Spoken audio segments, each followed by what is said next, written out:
let's talk about Neon Vomit.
Check, check, check, check, check. Oh, we have a lot to talk about. I have been observing all of your comments over the past couple of days. And man, can Bungie not do a single thing without it being controversial? You know what I'm saying? Hi, damn it.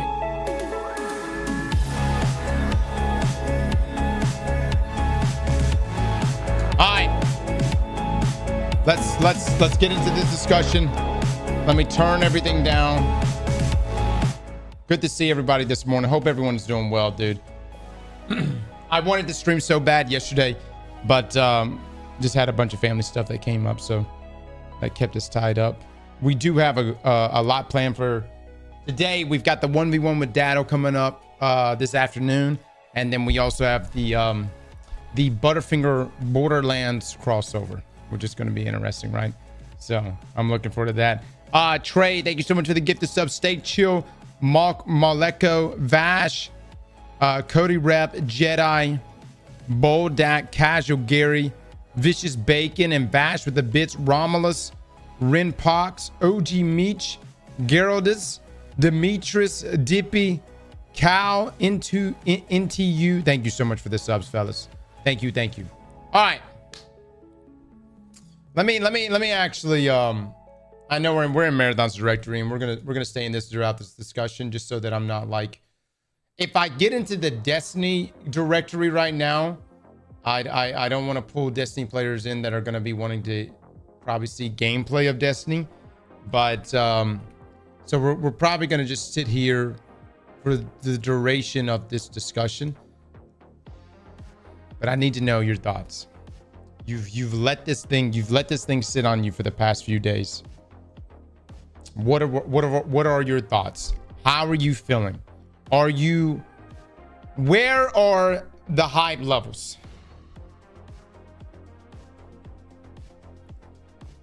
Marathon has a lot of eyes on it. XQC says he's going to play it. Here's the thing, man. And although, yes, it's super exciting,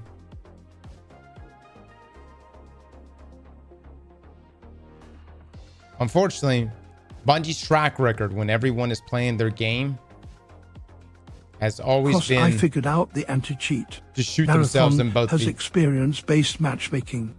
So if you play more, you will avoid cheaters with new accounts. Bummy with 1,000 bits. Thank you so much. People are too quick to want games to fail for some stupid reason. And people calling it Concord 2 feel so disingenuous. All right, look. So I will say this. God, man, we almost need to like just go and watch a couple of, Milo put together such a good video. Can we go watch Milo's video? I watch I resonated so well with Milo's video. Can we please just watch this? It's a bit of a long video, but Milo said it so well right here. Problems with the marathon gameplay reveal, honest criticism, and constructive feedback. I want to emphasize this right here, the constructive part. Milo's is incredibly constructive. I'm willing to watch this video again with you guys. This is going to be quite a long video explaining my brutally honest thoughts about the marathon gameplay reveal today. There's quite a lot of stuff that I'm actually not super excited about. By the way, everyone coming here saying to watch this video, watch that video, is probably a good chance that we've already watched those videos, and we watched them the other day after the stream. I like, for instance, Skillup's video and stuff. And yes, I resonated with what Skillup about to say. But so that's why I'm choosing the videos. I know which ones we haven't watched with folks. And so that's why we're going to be watching Milo's. And it's not so much that I'm like negative about it per se, but more that I'm just neutral. And for me, neutral is lower than where I was hoping to be on the scale of negative to positive. Do you know what I mean? Like, I'm going to be honest with you guys. After the marathon gameplay reveal the other day, and I have so many thoughts. We're not even into like my thought portion. We'll have an entire segment of just my thoughts. I left feeling neutral. I'm just being honest with y'all. I left feeling neutral. Milo says it best. Let's just let him keep talking. I was hoping that my excitement now would be like a 9 out of 10, but there's quite a few categories where I'm like, oh, that was a 6. Oh, that was a 5. Oh, that was a 7. And so I want to talk about those things and just explore that a little bit. Because there is some stuff that is like a 9 out of 10 or a 10 out of 10 for me. But then there are these other weird elements that I feel like Bungie maybe need to speak to better with marketing, perhaps. And that will help resolve some of those hesitations in my head and perhaps in yours as well. And so if we can consider this video constructive criticism and feedback for the team to help inform them as to where people's heads are at with regards to the reveal, then I think the gameplay video needed a very tightly edited Vidoc, not a bunch of dudes yapping about a game they haven't shown us yet. God! Ah! I'm sorry, Milo. I'm hijacking this stream right now. Can I just say, you know who does the best fucking reveals ever?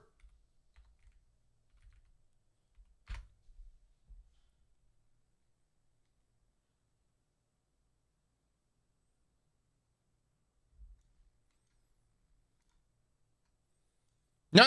I'm not talking about cinematics. Obviously, there's a lot of companies out there that nail in the cinematic department. I'm talking about, let me just overload you. Let me just overload you with content. Hi. Sir, just what are we facing here? A relic of the old world. Hold on, I'm not even gonna go for it. Hi. I'm Jonathan Rogers, game director. Look how this opens up. Hi. I'm Jonathan Rogers, game director on Path of Exile 2. Welcome to GGG Live. Well, it's been a little over 3 months since we launched Early Access, so it's about time for our first major content update. Today, we're going to show you an exclusive reveal of Path of Exile 2, Dawn of the Hunt, which launches on April 4th. Twitch drops are enabled on today's live stream, so make sure you follow the instructions below in order to claim your Executioner's Guillotine finisher effect. We're not going to watch the whole thing, but hold on. I want to get into this portion. Hold on. So right here, they're showing like off other melee weapons. You can also throw them. They're showing off the abilities of the characters. In order to make a hybrid range and melee character work, we had to do a lot of thinking about ways to make it fun to both enter and exit melee range. The first skill you will get as a huntress is Whirling Slash, as well as striking in a circle around you. Okay, so they go through the basics, right? Very basics. They go through ascendancies. Use the skill on the corpses of slain rare monsters. By the way, this is 40 minutes, 39 minutes, and 39 and a half minutes of just straight injecting information into thy brain straight from the gameplay director. To absorb the power in their blood, to give you one of their modifiers. I don't care if this is your type of game. That's not the point. It's called delivery. Delivery. For a short time. specialize further into ritualistic sacrifice. This tells me that you as the gameplay director know this game better than anyone else. Anyone else. And then it also tells me that there's a lot of depth to the game. My issue coming out of watching the marathon, because look, you can't really tell a lot when you go play in the play test. You get like a day or two to play it. You know, some people are like saying they played 70 hours. Let me just say this. Most of the people, or most of the people in my inner circle, they feel like marathon is soft. They feel like marathon is soft. They feel like from a gameplay loop, obviously extraction shooters are very simple. You go in, you don't die, you kill everything, you get out alive, right? But in terms of build crafting and everything else, it feels soft. It feels soft. And I showed friends of mine that aren't even like, I say friends of mine that aren't gamers. I showed Rika the gameplay reveal of Marathon. And the first thing she says is, why does it feel so juvenile? And it's interesting that she used that word. But the reason why I'm bringing up GGG right here is because they have a way of showing us their game. And it just keeps escalating. As they go further, you're like, do they got more to show? They got more? There's more? There's more?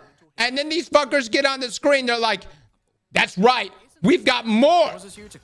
And more. You know who else does more? You know who else shows more?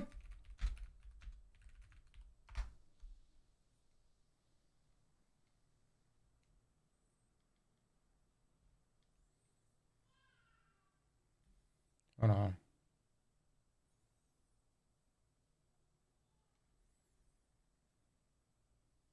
Hold on. You know who else shows more? We need to go. Keep moving! Go! The witness brought darkness into the traveler. Look, say whatever you want to say. I came out of that gameplay reveal going, God damn, the Final Shape team fucking hit. Brother, they hit. You know what I mean? I'm just saying. To turn their threat into our annihilation. I mean, look. As a Destiny player, you're like, what? I mean, this is before we knew about Prismatic. Like, what's happening here? What's going on right now? And now the oh shit moment. Something's changed in the Guardian. You damn right, New something's power. changed. I can feel it.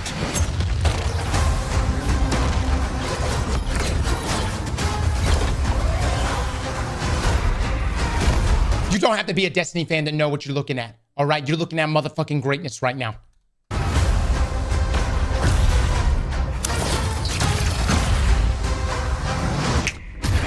What?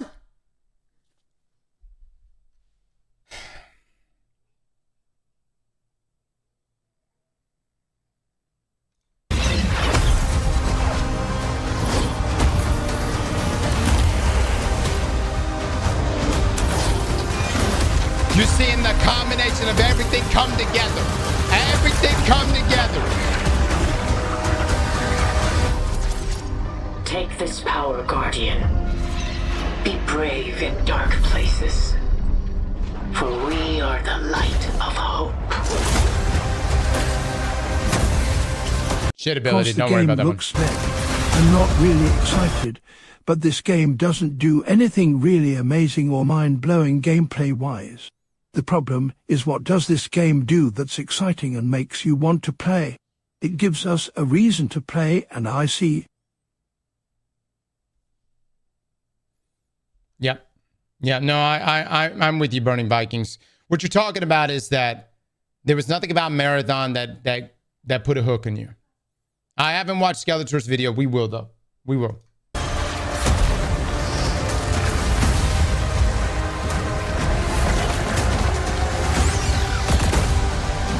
I mean, you leave from this going, damn, that was epic. You know what I'm saying? Damn.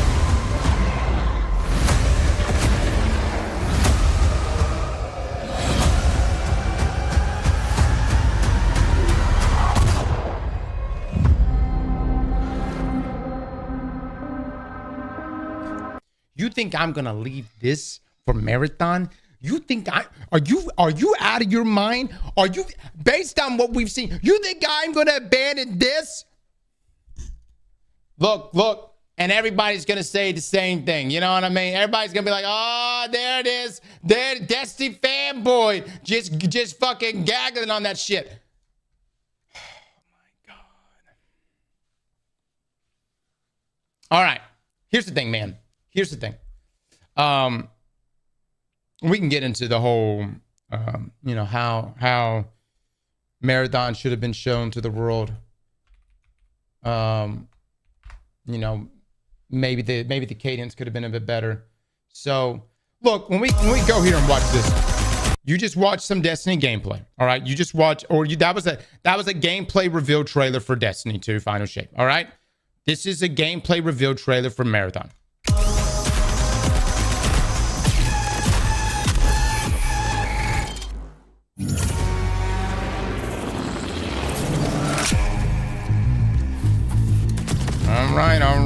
All right.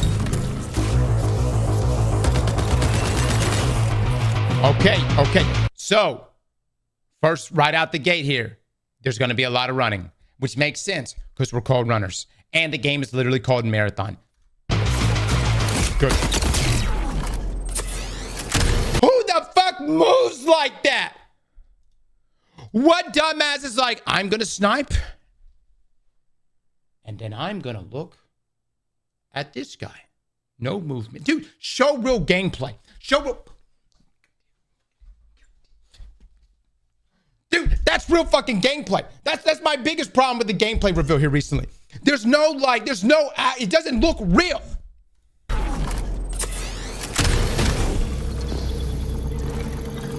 Like this part right here. Where's the guy? Dude, Destiny players, our ass is on the ground. The whole time we're sliding in every room, every door. Fucking slide, baby. Fucking.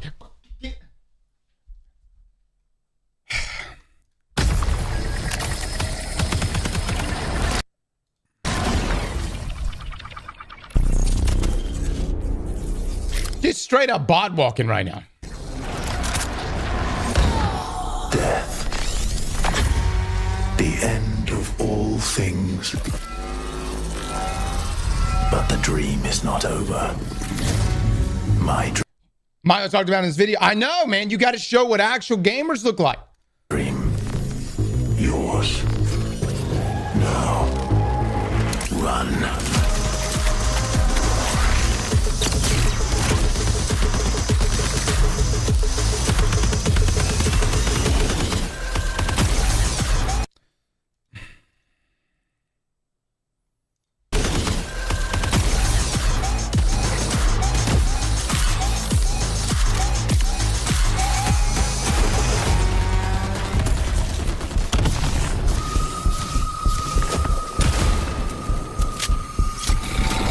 So I guess this sequence is like, okay.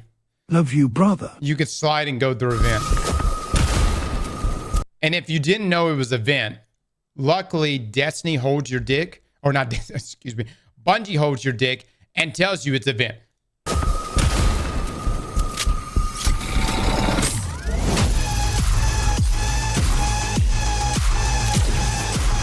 That's another thing, man. No. Shroud put out a great clip too. There was a clip from Shroud that literally talks about how a lot of developers come in and try to make everything like a game that's obviously made for a hardcore fan base. They try to make it as frictionless as possible so that everyone could play it, right?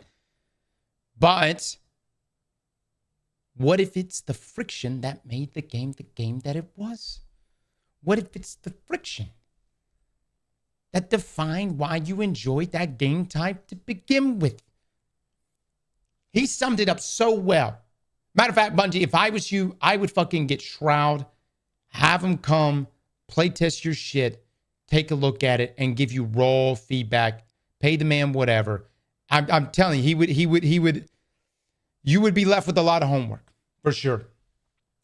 Yeah, I mean that's a lot of games, dude. A lot of games, dude. Right? I mean, the friction. Sometimes that's the thing that makes the games endearing.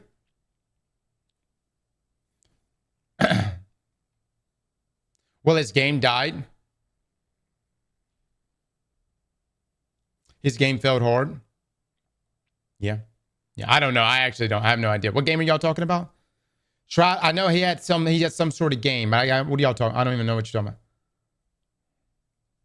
about. Was it the was it Spectre Divine? Oh, I never played it. Yeah. Cross, is it all doom and gloom today? No. It's all doom. It's doom and gloom today.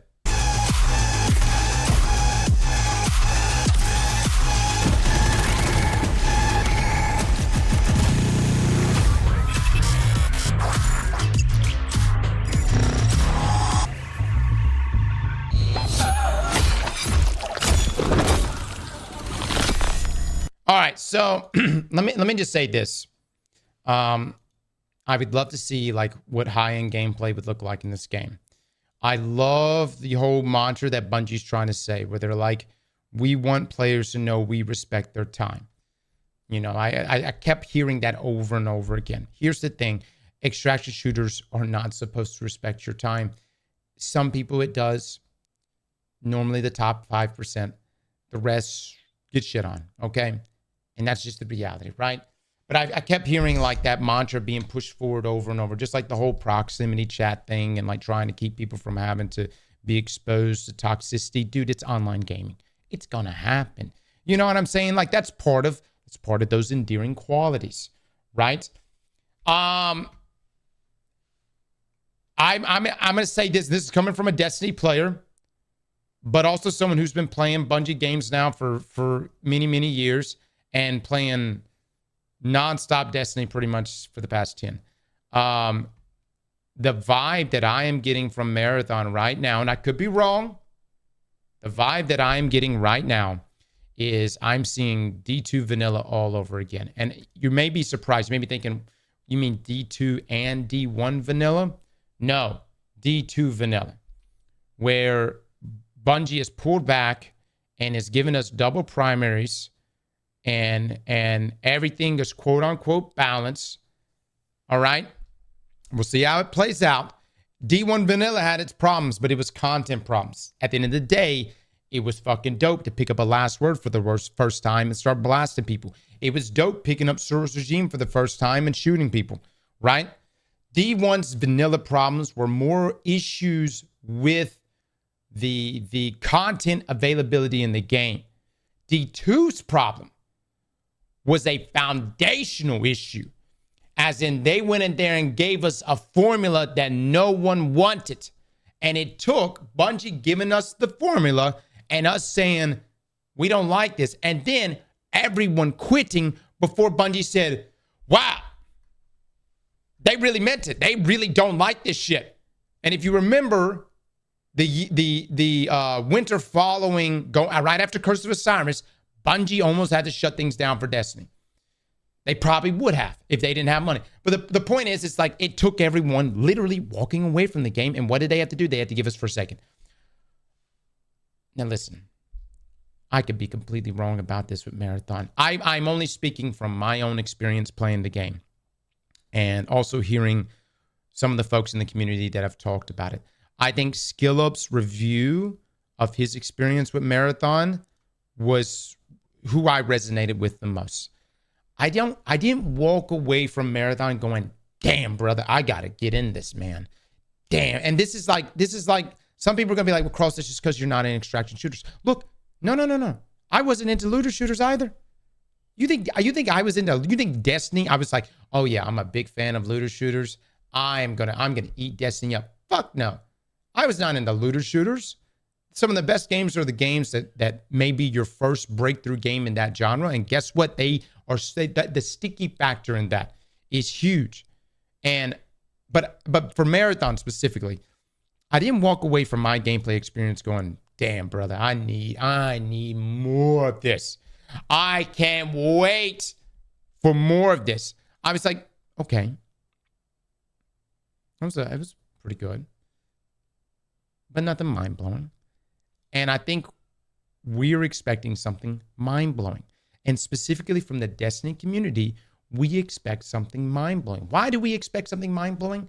Because some people, not myself, because I didn't bite into the copium pie, but some people believed that upon the release of Final Shape afterwards, there would have been a ramp up into Destiny 3.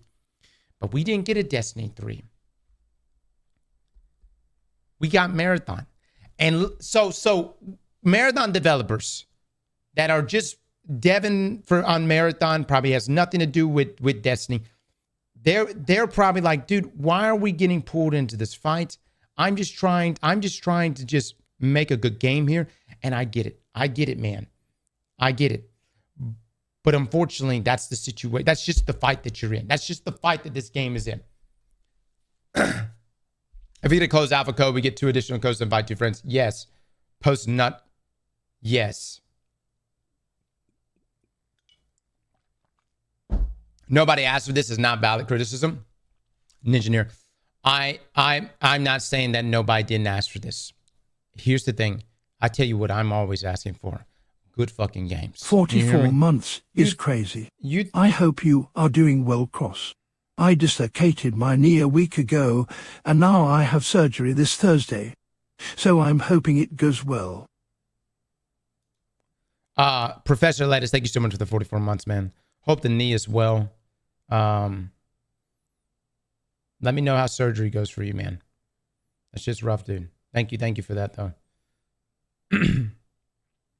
Fox Zone with the sub. Thank you so much. Lord Drathis with the sub. I love when a game pops. More specifically, a game in our inner circle, man. I mean, it's such an easy thing to. It's so much easier hyping up a game, guys. It's so much easier. Like a lot of people are like, well, negativity sells. No, you know what really sells? Did you watch the new Skeletor video about the Nintendo Switch 2? A little bit. Ribbons Dick Toe Beans, thank you for the 1,000 bits. It's so much easier to just hype a game up whenever it's in fact hype. When it's in fact fucking hyped. What Marathon has put a lot of people in right now is that we're just kind of like, okay. You know what I mean? They're just okay. And I'm going to be honest, guys. I'm going to have to make a tough decision come September. Because Borderlands 4 looks pretty damn good. Okay? And listen, I play equal amounts of PvP and PvE. I love PvP games. And I love PvP. I even love PvP inside of Destiny. Even though it gets ragged on a bunch. But Borderlands 4 looks good, dude. It looks good. I feel like they kind of dropped kind of like the more cartoony aesthetic. It's still hints of it there, but it's like a little more realistic, and like the abilities and different ults and stuff. I mean, the class, they all look really, really good. I shared out a gameplay reveal here recently in Borderlands 4. It looks really good. And you're dropping on the same day as Borderlands 4. Man. Less cell shading.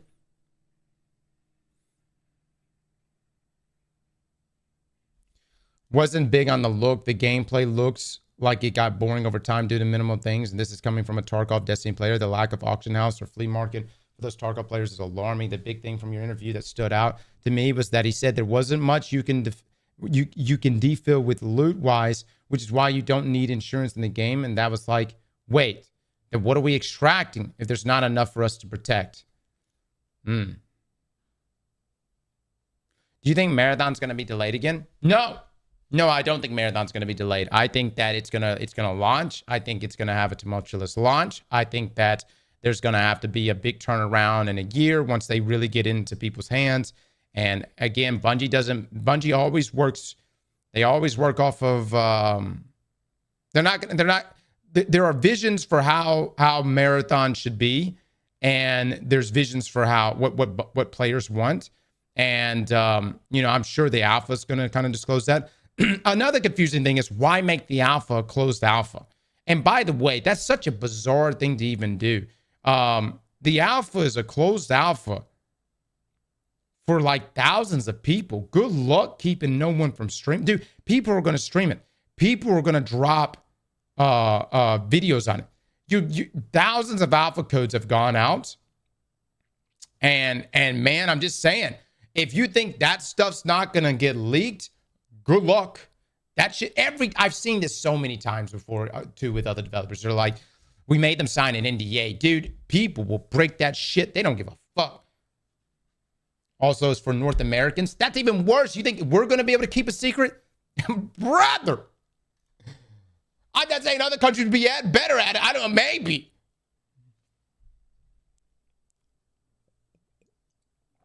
Bungie legal system goes ham. Right, let's sue thousands of people that could potentially buy your game because they broke NDA. Great strategy, everybody. Great fucking strategy. Really, really good.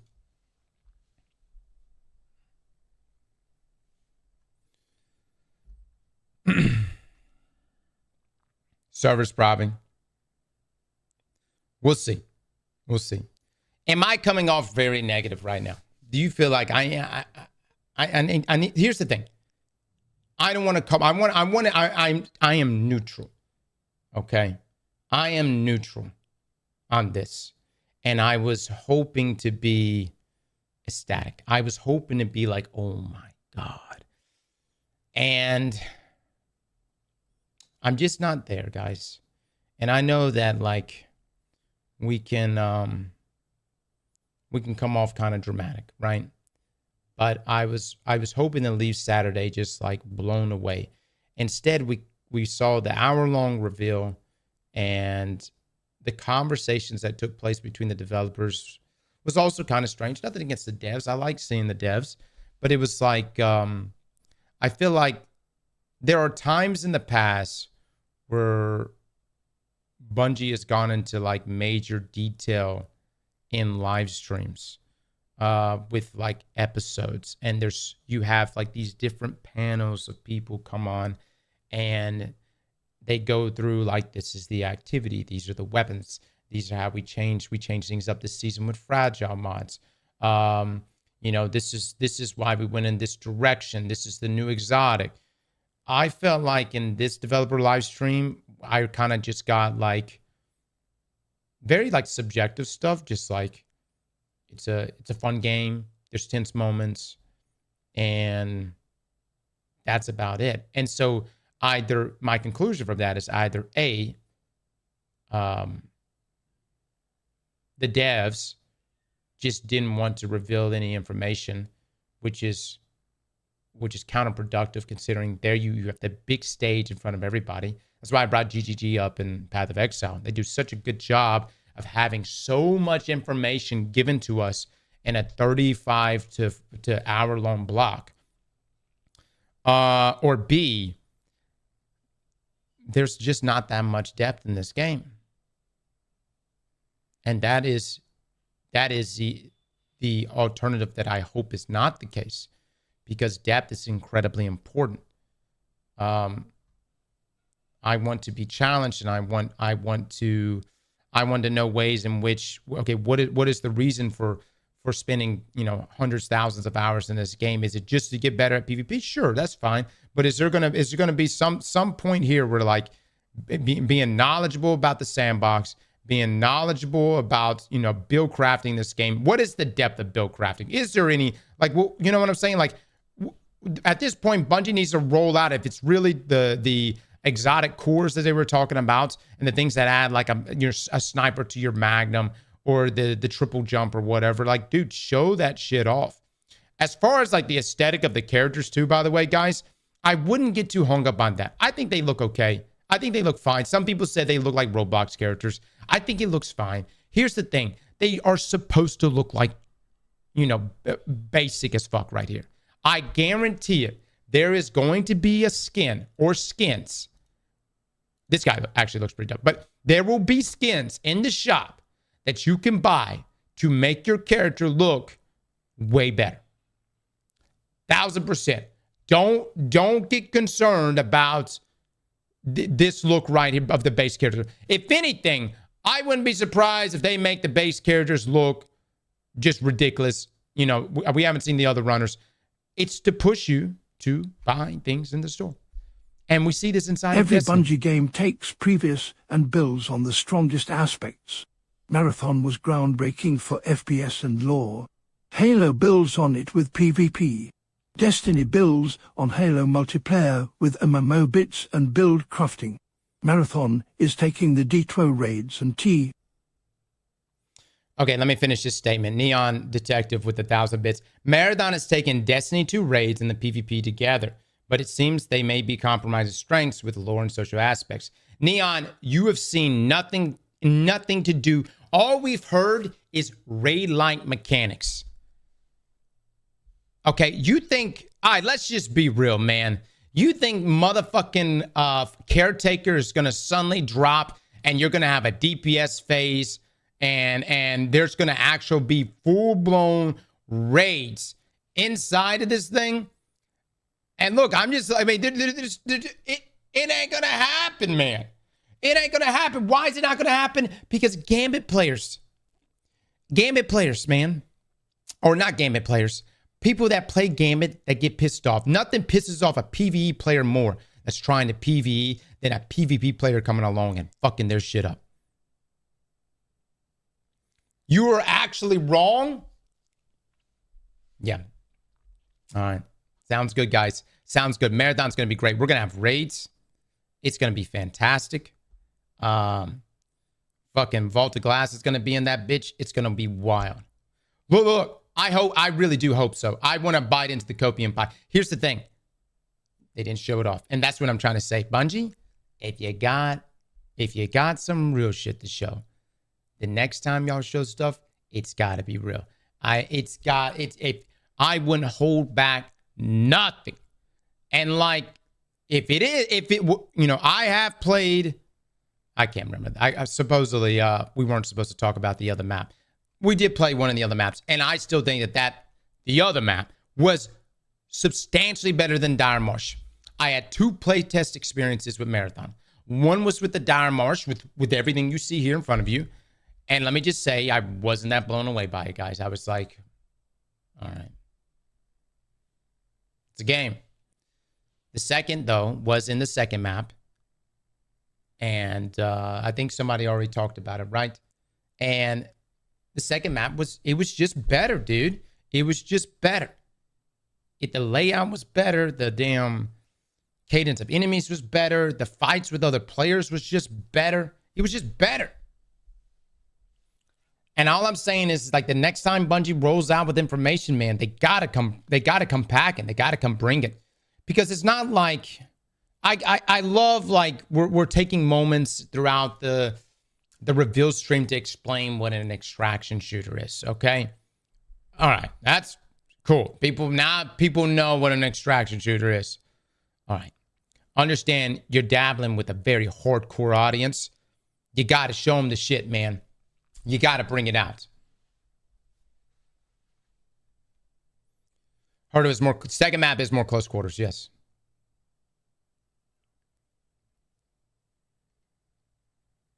I keep hearing suggestions. It sounds like people wanted to be more like Destiny. Why is the Destiny community trying to turn Marathon to Destiny? No, guys. Man, you guys, listen. And look, this has nothing to do with like Destiny hating on this game or hating on Marathon or anything like that. People felt underwhelmed this past weekend, okay? People that have even played it, some feel underwhelmed. And the question is, it's like, what are those reasons? Why?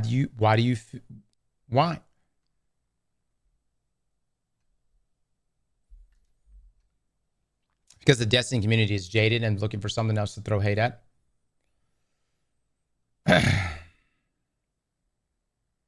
There's a lot of forced hate on Marathon. I'm so done with Destiny PvP, especially the ability spam. Can't wait for this game and Bungie Gunfill being the focus. All right.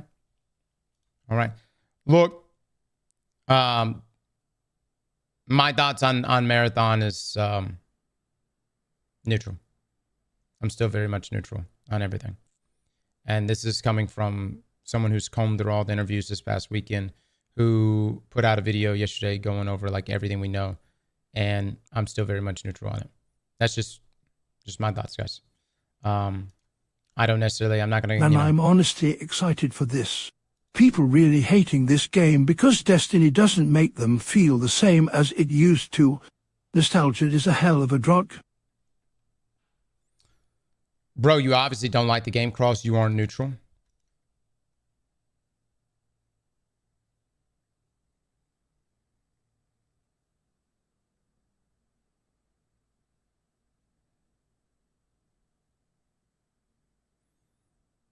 Let me just say this. All right. If this game comes out and it can turn me, all right. Hold on. If it can fucking turn me, then it did something right. All right. At this point, though, I'm going to say I am neutral, leaning more to the side, not really blown away, not that hype, not that excited. All right.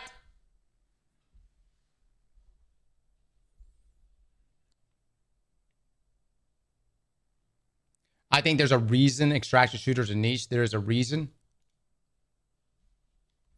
All right, guys. I mean, sure. We're all going to be playing the alpha soon. There's going to be people that are going to say they had a great fucking time. And, you know, I hope that, man, I hope that Marathon is going to be great. I really do. I really do hope it's going to be great.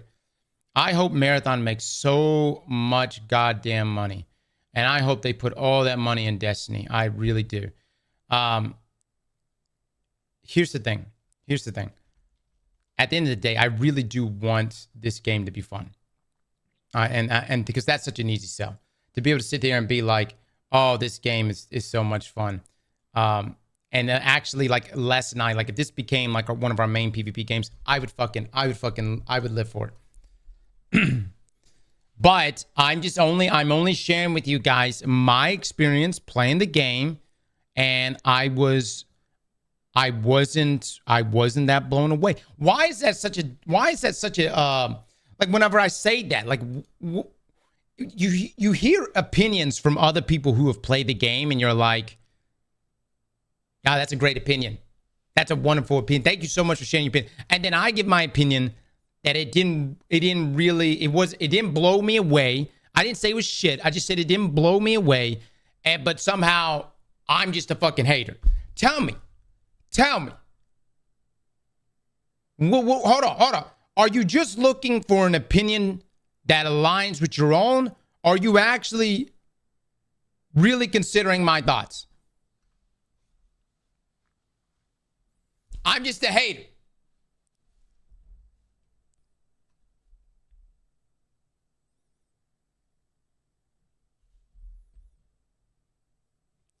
I'm only upset I missed out on my large eggplant payout. Oh, okay. That's true. We want your opinion, but don't say you're neutral. No. I'm neutral. I have not shit on this game. If you think I have shit on this game, let's go watch. Would everybody like to go watch Starfield? Would everyone like to go watch would you like to just go look at my Starfield thumbnail? All right. I literally have it as midfield. Okay. I spent 30 minutes shitting on that game. I took time for over a week to poetically shit on that game in every way possible. You think I'm shitting on this game? When I say I'm neutral, I'm fucking neutral. I am neutral right now. You will know when I don't like the fucking game. Deserve TBH.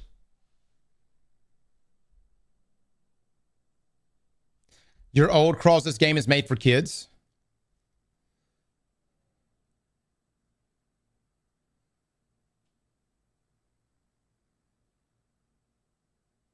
Yeah, I don't know about that either. I don't know. I really don't know.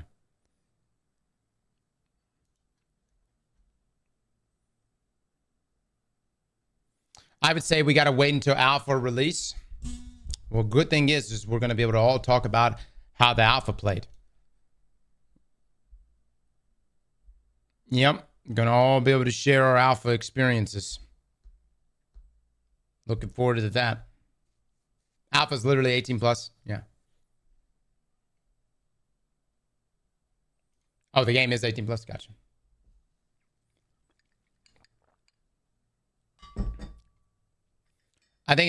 Here's the thing. I just think at some point here, and I completely agree with Milo said here recently. Bungie's going to need to do an open beta, especially with monetization being such a it seems like monetization is going to be a major topic. You know what I'm saying? If they are going to charge $40, you need to come out and do an open beta and give everyone an opportunity there to give it a go, to try it out.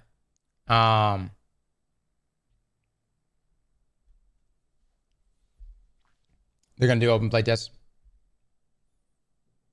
$40. That's what's being talked about. Now, my question is, with them not coming out and definitively saying what the price of the game is, what are the chances that Bungie might be gauging things? Could they turn around and say, listen, the people are saying they don't want to play $40. We go in free. I would be very surprised. I would be very, very surprised. I think it's going to be $40. That sounds about right. And I do believe that there's going to be, the level of monetization that we have inside of Destiny. So Eververse gets updated every single season, actually every week, but gets a complete overhaul every single season, sometimes in the middle of a season. If you think that there is not a team right now that's cooking up skins for all of these characters, for weapons, for everything, trust me, you will have the ability to buy all kinds of stuff. It might not be present at launch, but it will be present. Some form of it will be present. And here's the thing. I like skins. You know where I come from? I also like skins that give me slight advantages. You think I wouldn't pick a skin here that makes my head smaller? Absolutely. Dude, we used to buy skins ornaments inside of Destiny that made our shotguns longer. Because Fallout put out a video saying that, yes, Chaperone's ornaments, which are slightly longer, had further kill range. And it did. And we fucking bought it. So it's not even just for the drip. It's not even just for the drip. It's for small things, little things that we think might give us an advantage. I'm not sure if I want to shell out for something I might not enjoy. That's why the open beta is so important. The open beta is going to be incredibly important to really gauge, I would say do the open beta. If the open beta pops, then boom, roll out with pre-orders. Then you roll out with the pre-orders.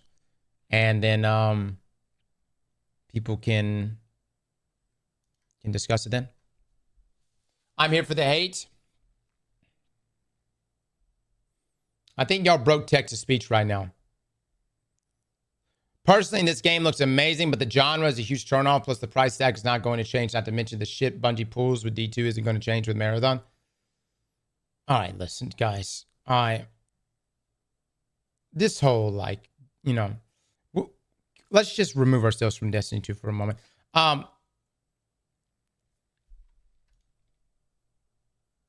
It's an extraction shooter, okay? I do, the things that concern me the most that I heard this past weekend, were things like Skillup talked about the narrative. And he said that it was mentioned that the narrative framework has been laid out, but the narrative is not in the game. There is no narrative, okay? The story framework has been laid out, as in like the outline, but nothing has been worked on yet. That's incredibly concerning for, not necessarily for me, because it's like, I'll go watch a lore video. It's whatever. But for my marathon players that played back in the 90s, your grandfathers and great-grandfathers, you know what I mean? Like, listen, those people have been waiting for this. You know what I'm saying? They probably saw Marathon and it just shook them back to the Stone Ages, and they fucking were like, oh my God, I can't wait to dive back in to know what happened to Durando and whoever the fuck else. And damn. Now you're telling me we're not going to have any type of story beats? And I also think like having a PvE, like some sort of like onboarding PvE mode. I don't know, man. Like I just to kind of like, I don't have some overlap, but that's fine. If you didn't want to do that, it's fine. I think I'm really curious to know what the delivery of the seasonal storytelling is going to be like. I will say this. I've seen Destiny in its seasonal storytelling. It's gotten a lot better, at least in Heresy. But are we even going to get a holo projector? In Marathon, are we even going to get a holo projector, guys? Or are we going to get a Grimoire card? Are you going to just get here's your little card. You go, you do your faction quests. You know, you get your 5 headshot kills. And now you just unlocked a Grimoire card. I also am let down that there's no social space for the factions. And I know everyone's like, Cross, dude, can you remove yourself from the Destiny mindset? Brother, this is something I would want in every game, okay? I like social spaces, you know what I mean? It'd be kind of cool if I can go to my factions and a social space and pick up shit. Dude, I literally had someone argue in the YouTube comment section this morning saying that, Cross, you don't understand extraction shooters, therefore picking up just one faction quest makes sense. How about you go main Tarkov for X amount of hours before you start commenting on this? And that really just shocked me because I was like, wow, okay. I guess just picking up one faction quest at a time is actually what you're supposed to do.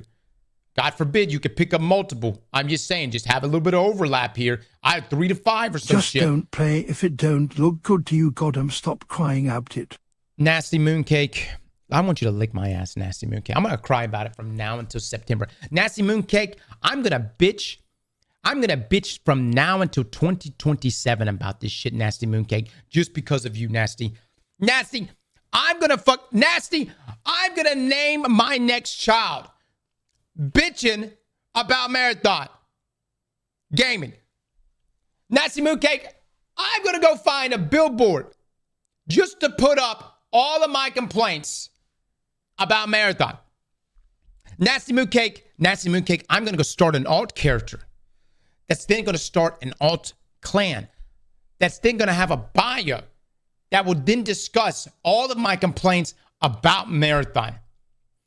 Nasty Mooncake, I'm going to take this a step further. Nasty Mooncake, we're going to start a Twitter account that will individually tweet different complaints I may have about Marathon. And we'll subsequently post those. Luke, matter of fact, put it on auto post from now until 2027, 2028 of every little thing I could possibly bitch about when it comes to this game. I'm very neutral on this game, by the way, guys. I'm extremely neutral. I can't express just how neutral I am about this game. Listen, I'm excited. I really am. I'm excited about this game. Can't wait to get my hands on it. Looking forward to the alpha. It's going to be a good time. And look, I will say this. We'll see this some time from now until September. There's a lot of things that could change, right? A lot of people think it takes time to build a masterpiece. No. You'd be surprised what you can accomplish in Please cross-like 4 or in 5 all months. seriousness. You know where I'm coming from? I like the game and I'm excited. I would like more of a perspective from you instead of this. I would like more of a perspective from you instead of this. So I will say this, Miss Rage and everyone else, thank you all so much for the donos and the bits that are being thrown my way. I love where you guys are coming from. You don't like my perspective because it is not your perspective. That's what you guys don't like. And all I'm trying to say is I felt like the reveal this past weekend didn't hit as hard as I was hoping it would hit. I felt like the ARG really had one. I thought the ARG was fantastic. I thought the build-up to Marathon was, it was one of the best build-ups ever. And, I was very hyped. I was very hyped to see what they were going to come out with. And I just felt like people didn't get as hyped as I was hoping to see people. And we knew this whenever we gauged you guys. Over 35% of this stream was just like, yeah. And we normally do these like post polls after we watch a reveal of anything, but especially like when it comes to Bungie stuff. And I remember specifically last year when we saw Final Shape and we saw Prismatic for the first time. We rolled up, we did the poll, and afterwards everybody was just like losing their minds. Like over 90-something% in the stream that was just like, holy shit, this is crazy. I can't believe Bungie's doing it. Granted, we had a lot of context for that game, right? We knew what we were seeing there, and we knew like how crazy it was that we were combining different subclass elements. I'm just hoping that the next time Bungie shows us something from Marathon, they ball out, man. You know, I hope they show the depth of the game. I hope they show some of those exotic aspects, right? From weaponry to the things that can give you the triple jump and stuff like that, right? The sniper's scope there. I hope they show off the new maps and things. So, because I think that's going to be incredibly important. But yeah, it's not like we're not going to be playing this game. Of course, we're going to be playing it. I just don't know if I'm going to be. What do you think about the evolution of the Tiger engine and the possibility of Destiny 3 after what we have seen here with Marathon? It seems they have upgraded it very well. What do you think?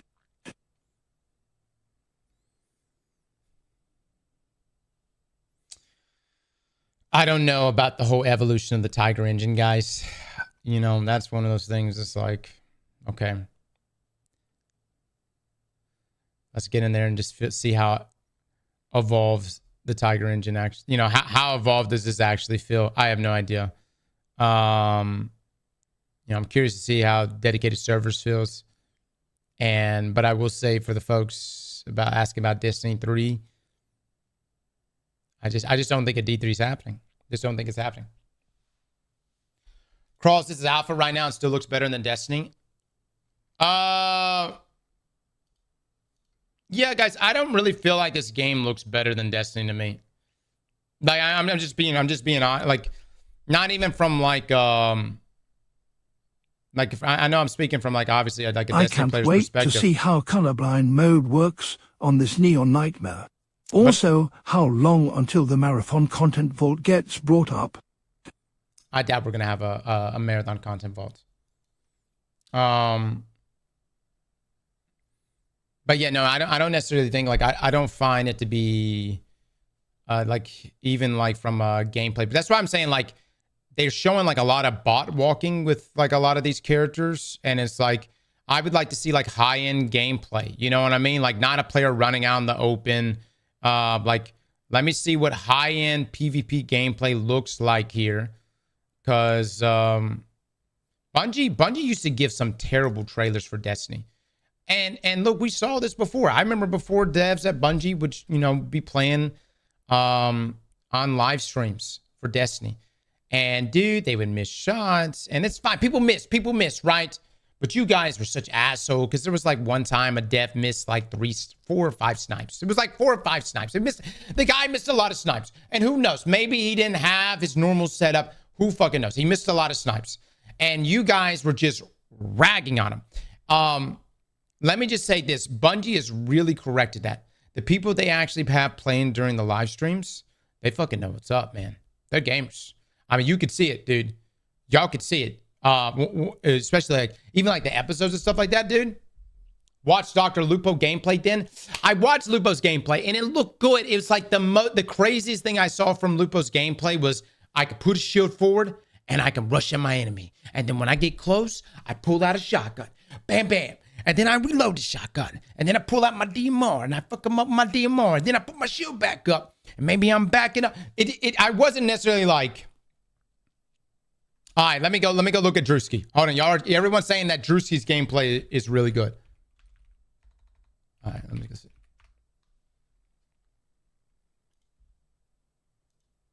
Oh, he's got control of the gameplay.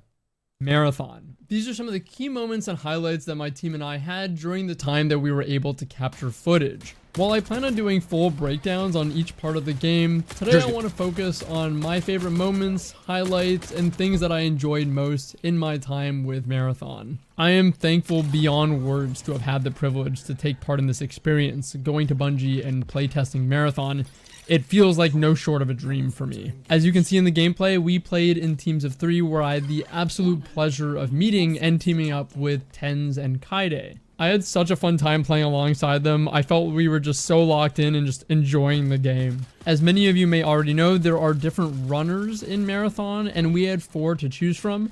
Initially, I started playing on a runner named Locust, with Tens on Glitch and Kaide on Blackbird. I later on ended up swapping to Void, and Kaide tried Locust at one point, but she felt more value on Blackbird, and I think ultimately it was the right decision. So our main team comp that felt like it had some decent synergy. Dude, one of you guys made the joke the other day that it really is 3 hunters and 1 Titan, at least for the rollout cast of runners we're gonna play. But y'all ain't lying, man. It really is 3 hunters, 1 Titan. Was Glitch, Void, and Blackbird. And I'll elaborate on what exactly those runners actually mean in a moment. When we started, we very quickly learned that the AI do not mess around. They will get in your face, they are aggressive, and they deal a lot of damage.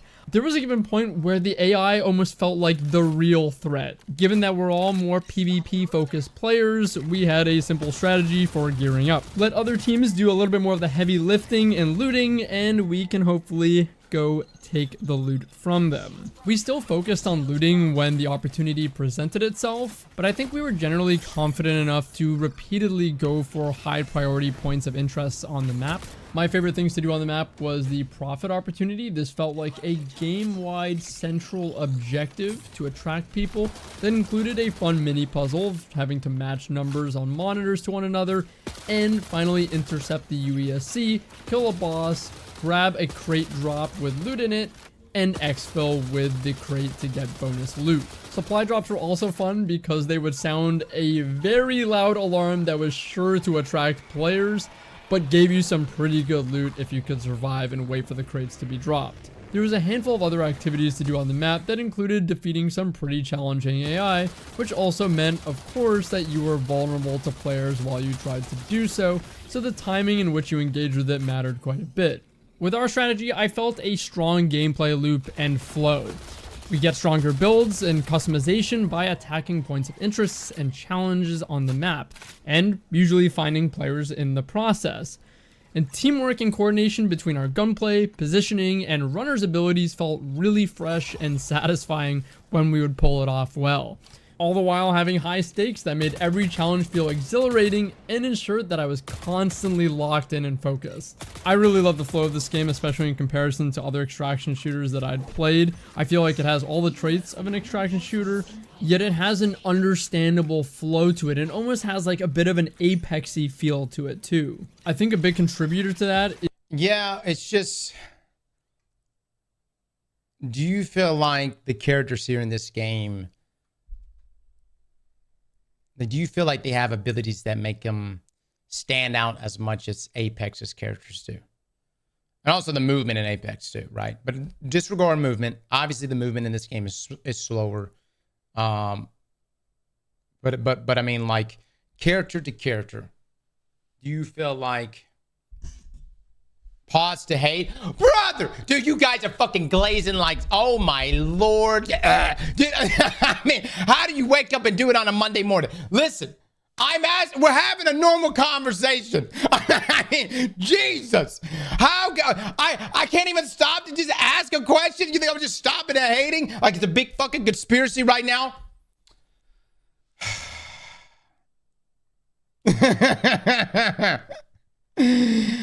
Okay, let's go. Let's keep going. Let's keep going. Is again major crash out, man. I tell you what, Les, you gotta take over this stream. I can't do it anymore.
Dude, my damn air conditioner just went out again. What the fuck?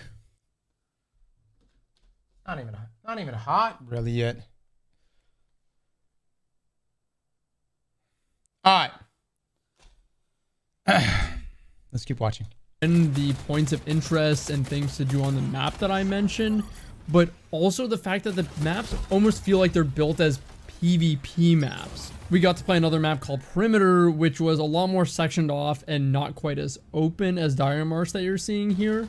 And that map was like every section of it felt like its own PvP map. In a similar way, Dire Marsh, each area feels like a bit of an arena, but they have more open sightlines, and the greater map as a whole also still feels like it's structured like a PvP map with clear power positions, etc. I really enjoyed our team comp of runners. We had a Glitch, Void, and Blackbird, and I'll go over their abilities soon. Locust was something that we tried, I tried and Kaide tried, but we both didn't feel quite enough value. I'll go over all the runners' abilities in a moment, but I think Locust has a strong kit that lends itself to being more of a jack of all trades, master of none. And I think we, or at least I, gravitated towards a runner that felt like it gave more of an edge based on its specialty. So each runner has a prime ability, a tactical ability, and 2 trait abilities. Your prime is like your ult, your tactical is your main cooldown ability, and your 2 traits can be kind of like passives, but not always. It's kind of complicated. There's also a heat build-up system, which is almost like a stamina bar. Pretty much any sort of movement ability adds to this bar, and if you fill it up, you get overheated, where you have to then cool down before you do any. That a stamina system, by the way, makes. I know, like, my Destiny players are like, "What? Fucking sprint cooldown? Really?" I know, but it from an extraction. Did we have that in Hunt Showdown?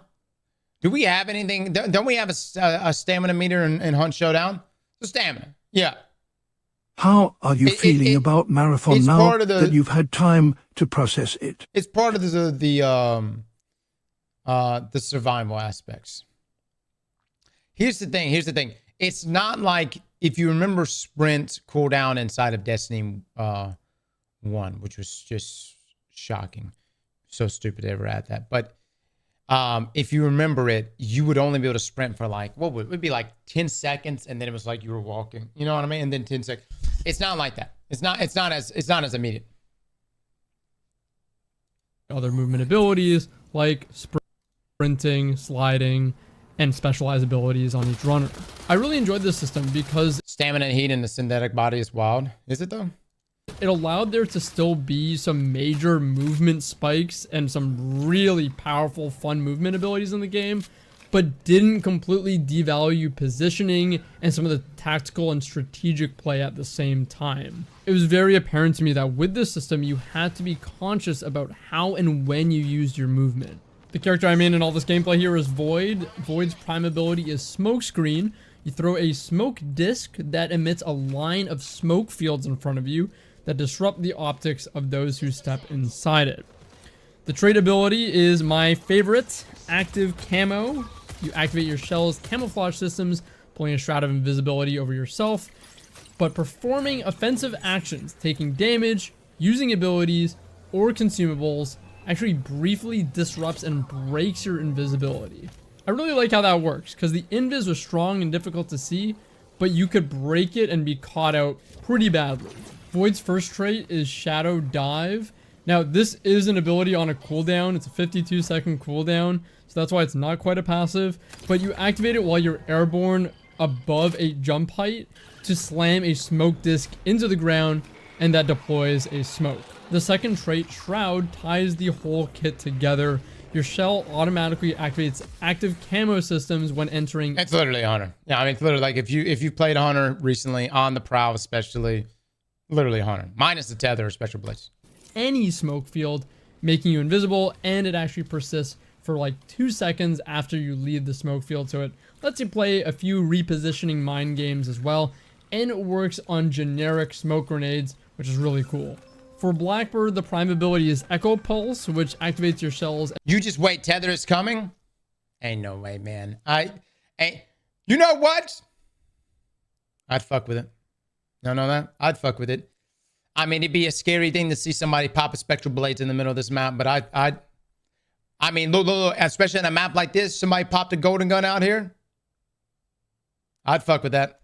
Advanced detection systems releasing a series of sonar pulses that reveal the location of nearby hostiles. So you get a series of intermittent pulses that work within a certain area. It's a very generous radius, I want to say. And it pings all enemies, showing you the type of shields they have, but not revealing if it's an AI or a player, which is up to you to figure out. Blackbird's Tactical is a tracker drone. You get to deploy a mechanized microbot that tracks down nearby hostiles and explodes, which also overheats any targets that are caught in that blast. Blackbird's first trait is called Interrogation. When pinged by a hostile runner, you automatically receive a warning in your shell's heads-up display. But the second part, performing a finisher on a runner, pings their entire team, no matter where they are on the map. And once we started playing to that, like you can see in the gameplay, it got crazy. Blackbird's last trait is Stalker Protocol. After breaking a combatant's shields, they leave behind a lingering holographic trail for a... God, dude, I will say this. I mean, that's cool. I fucking hate tracking, though. You know what I'm saying? I hate just... Because, I mean, like, take Gambit, for instance. Like, even when it's a 1v4, when someone's got walls and they can fucking see you everywhere, oh, Jesus Christ, you know? A short time, so you can see their footsteps. This one was probably the hate pause, dude. There it is. I'm just pausing the hate right now. Least useful for me. Lastly in our team comp was Glitch. The prime ability for Glitch was amplified. Marathon players, my marathon community right now, and I love that you guys have become a marathon community, right? Because let me just say this: you were all at one point part of the Destiny community. Listen to me. I promise you, I will give marathon a fair shake. Okay, when it rolls out, I will play the shit out of marathon. And if it's great, great. But if it is not, I will shit on everything you love. I will carve out a 2-week time frame for start to finish, an hour and a half long, of shitting on every aspect of what you love. On even the things you didn't even know could even be shat on, I will find a way to shit on it. Okay?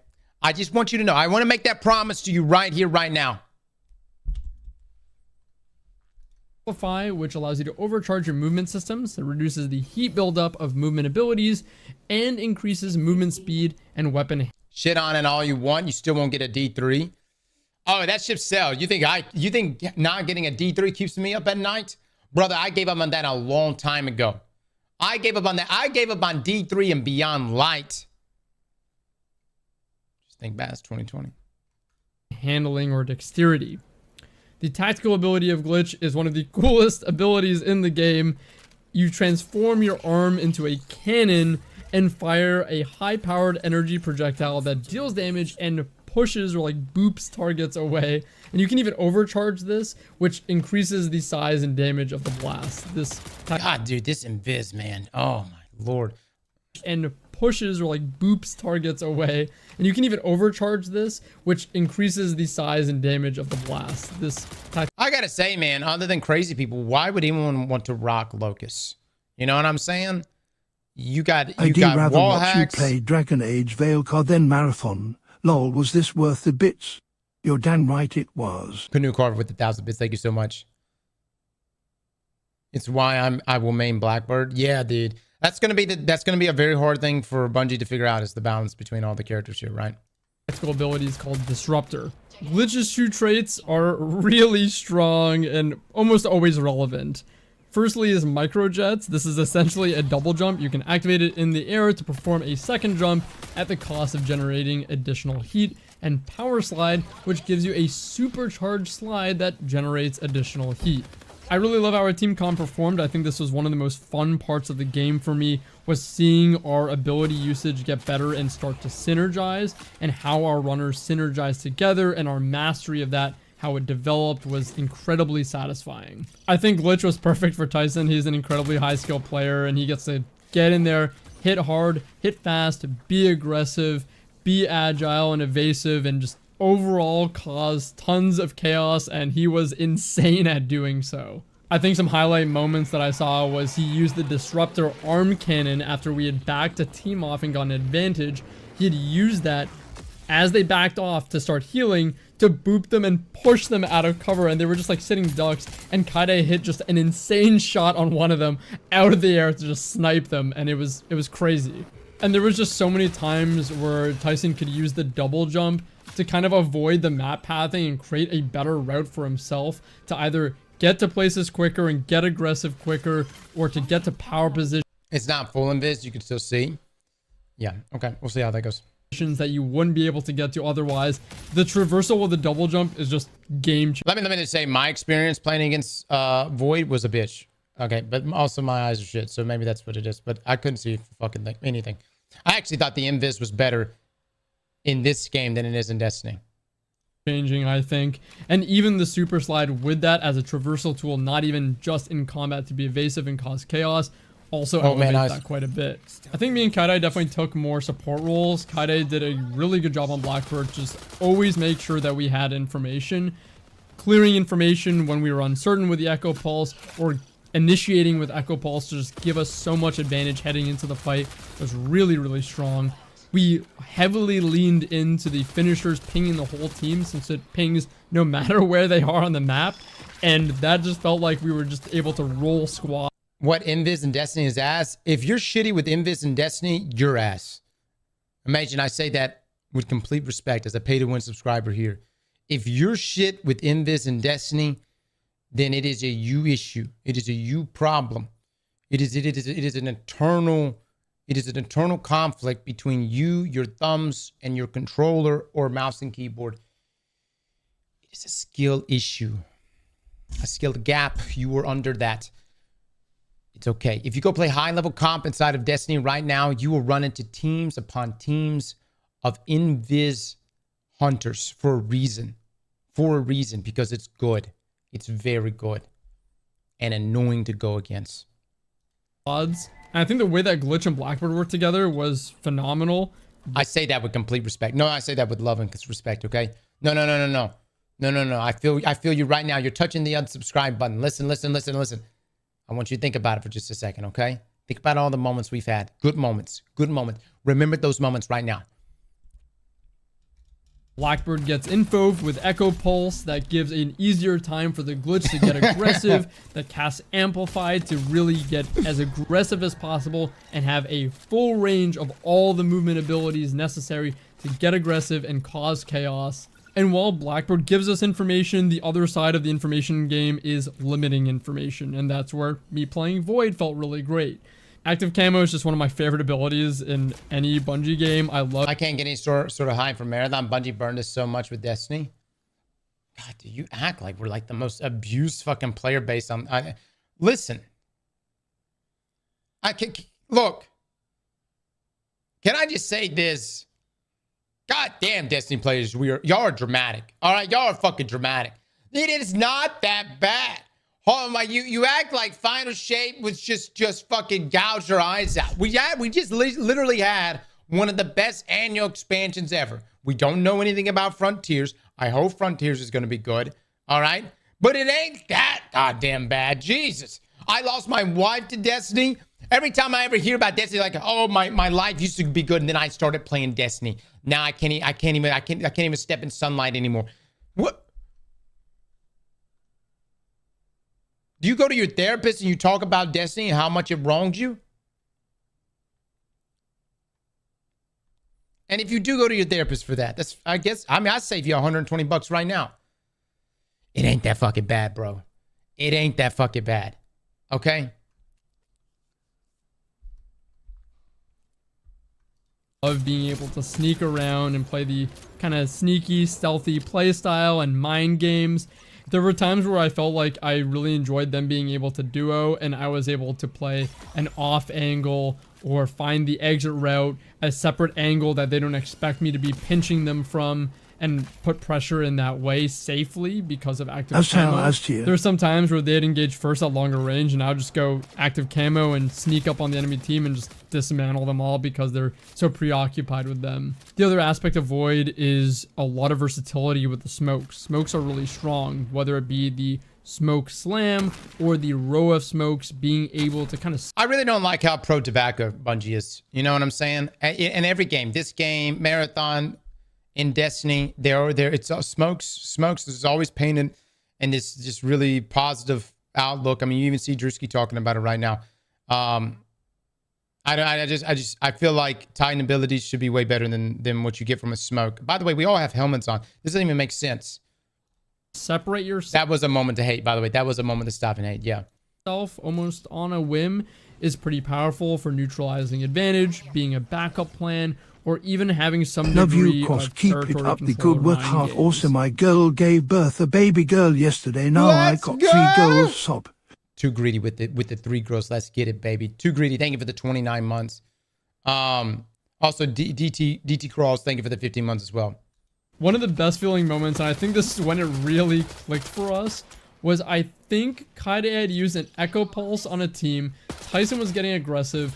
I invised, and we were able to push this team essentially just behind a crate where I jumped out invis and Tyson jumped out on the other side of the crate like in unison, and we just completely instantly dropped this team. I found myself having a good degree of satisfaction and enjoyment from the build crafting. Cores and implants felt like they had influential abilities and capacity, Is this while the still format having killer? reasonable trade-offs and some pretty cool power spikes when you get the higher level ones. None of it, while influential, felt particularly game-breaking, which is a breath of fresh air. I also felt that this was regularly accessible. A big concern I had for this game was how are you The marathon character and map models just look unfinished. Thoughts? Yeah, I've gotten that same comment about the map. I don't know. As far as character models, I honestly just feel like there's gonna be skins, guys. I just feel like there's gonna be skins. You know, and I'm coming from like, you know, you go to Destiny right now, right? You go to Destiny, okay? Yeah, like go load up your D2 vanilla gear, and then load up your Eververse shit. You know, not the Star Wars stuff. Fuck the Star Wars stuff. I'm just saying there's gonna be skins. So, pause hating again. You goddamn right I am. You goddamn. I was answering the question. It's still an alpha. There you go.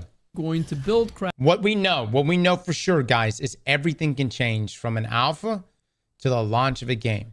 If you think that you can't alter this game completely, if you think you can't change the formula, if you think you can't double the runners, triple the maps, listen, as shown in previous other games, from an alpha to the release of a game. We could be using this downtime in Destiny 2 content to be playing the Mass Effect trilogy. I'm going to turn off text Leopard speech. already beat it on Legendary and had a goddamn great time. I'm about to turn this shit off. Cross, the universe needs you. I don't give a shit. Commander Shepard needs you. I don't give a fuck about Become Shepard. the Spectre and... All right. Incarter, thank you for the 25 months. Thank you so much. Damn it, what the fuck were we saying? Oh, everything can change from an alpha to launch, guys. You know, I just want everyone to know that. What you experience in the alpha, if you don't like it, don't worry. It can be completely changed and altered to something you do like when the game comes out. Absolutely. I tell you, and that's something that people need to understand. You know, I think there's folks that they have a misunderstanding of what an alpha means, right? You know, and so what I've noticed in the past is that every alpha I've ever played, it can be greatly altered from then until launch.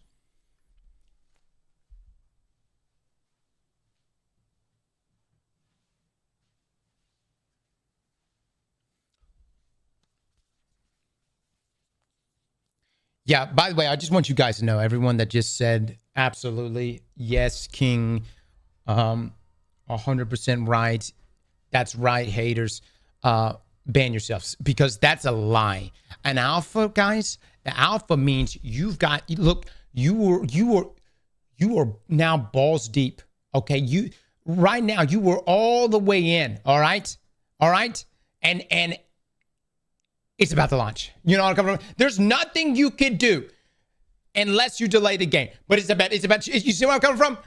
You're fucking in that shit. If you think this game can just drastically change its identity from now until launch, you are out of your mind. Alpha quite literally means, hey, we hope you like this shit. This is about to come out, and I hope you like this shit. That's what an alpha means. Alpha's a... You like this, right? Because we're about to push this shit out. That's the fucking alpha. This shit's 95% done.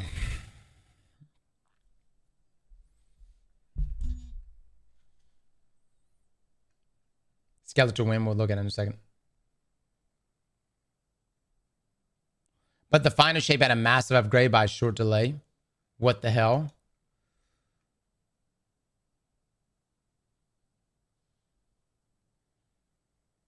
Okay, that was a 6-month delay.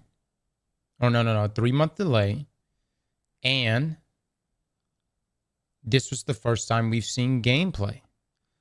So if you were to take that into account, say Bungie says, all right, we're going to delay till Q4 of 2025. That's fine. They could do that. No, that's fine. Also, keep in mind, that's true too. That's an expansion, not a full fucking game. But hold on. Let's just say Bungie says we play the alpha, people don't like it. They come back, they say we're going to delay it to into 2025. That's fine too. They could do that. And I'd rather the game come out and be in the best possible state with all the bells and whistles, right? But then you got GTA 6. You know what I'm saying? Then you got GTA 6. GTA 6 is so powerful, it may even save the real estate market in Miami. I shit you not. That's how powerful that game is. Grand Theft Auto has that kind of pull. It's that fucking powerful. Cross, if Marathon fails, what do you think Sony will do with Bungie?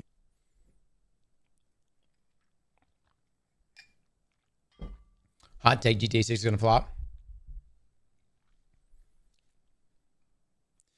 I would rather play Arc Raiders because it's PvE. Arc Raiders is an extraction shooter. We've played it. It's definitely an extraction shooter. I don't want to burst your bubble. It's PvPvE. But that's supposed to be coming out as well.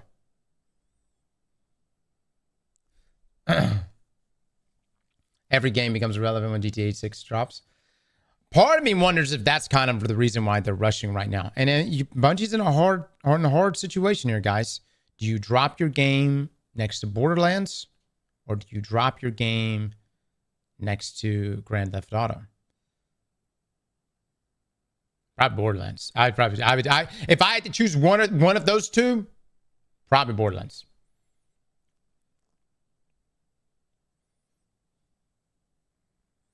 I mean, I will say it's a ballsy move to drop it exactly the same day. I will say that. Or delay it till next year and make it better. Lest they can't.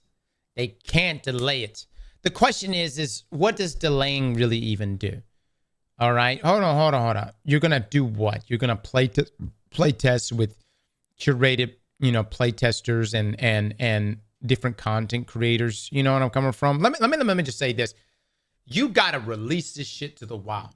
Let it go. Let it go. Let it be free. Let the people play on it. And there are going to be people that will shit all over this game. There are going to be people that are going to love the game. And then there's going to be people that are going to give good feedback. And if Bungie does a good job collecting that feedback from launch and then a year afterwards, if they need to do any type of major overhauls, it could work. But you just got to let it go, man. At this point, you got to let it go. Just let it go. It's it's just not a complicated formula. This, you know what I'm coming from? This game is not a complicated formula. What I'm actually concerned about is that it's too simple. I'm concerned Marathon is too simple. I'm concerned that within 2 weeks, it's going to be solved.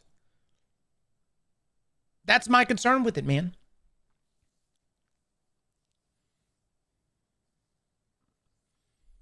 Could be wrong.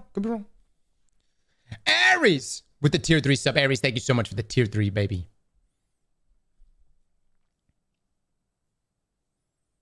All right, hold on, we'll keep watching. Craft and work towards a way or style that you want to play if you run the risk of losing it so frequently.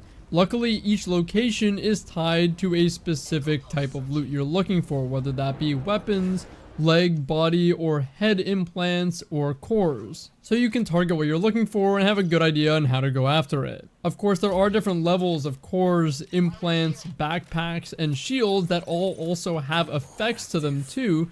This ranges from standard or gray all the way to gold, but sometimes it's interesting to think that the functionality that you might care for might matter more than the quality or amount of influence it has. Sometimes I was taking a gray core because I valued what it did more than the more potent effect of something that I didn't value as much. The most complete build I was able to play with, or it just doesn't even apply to your class too.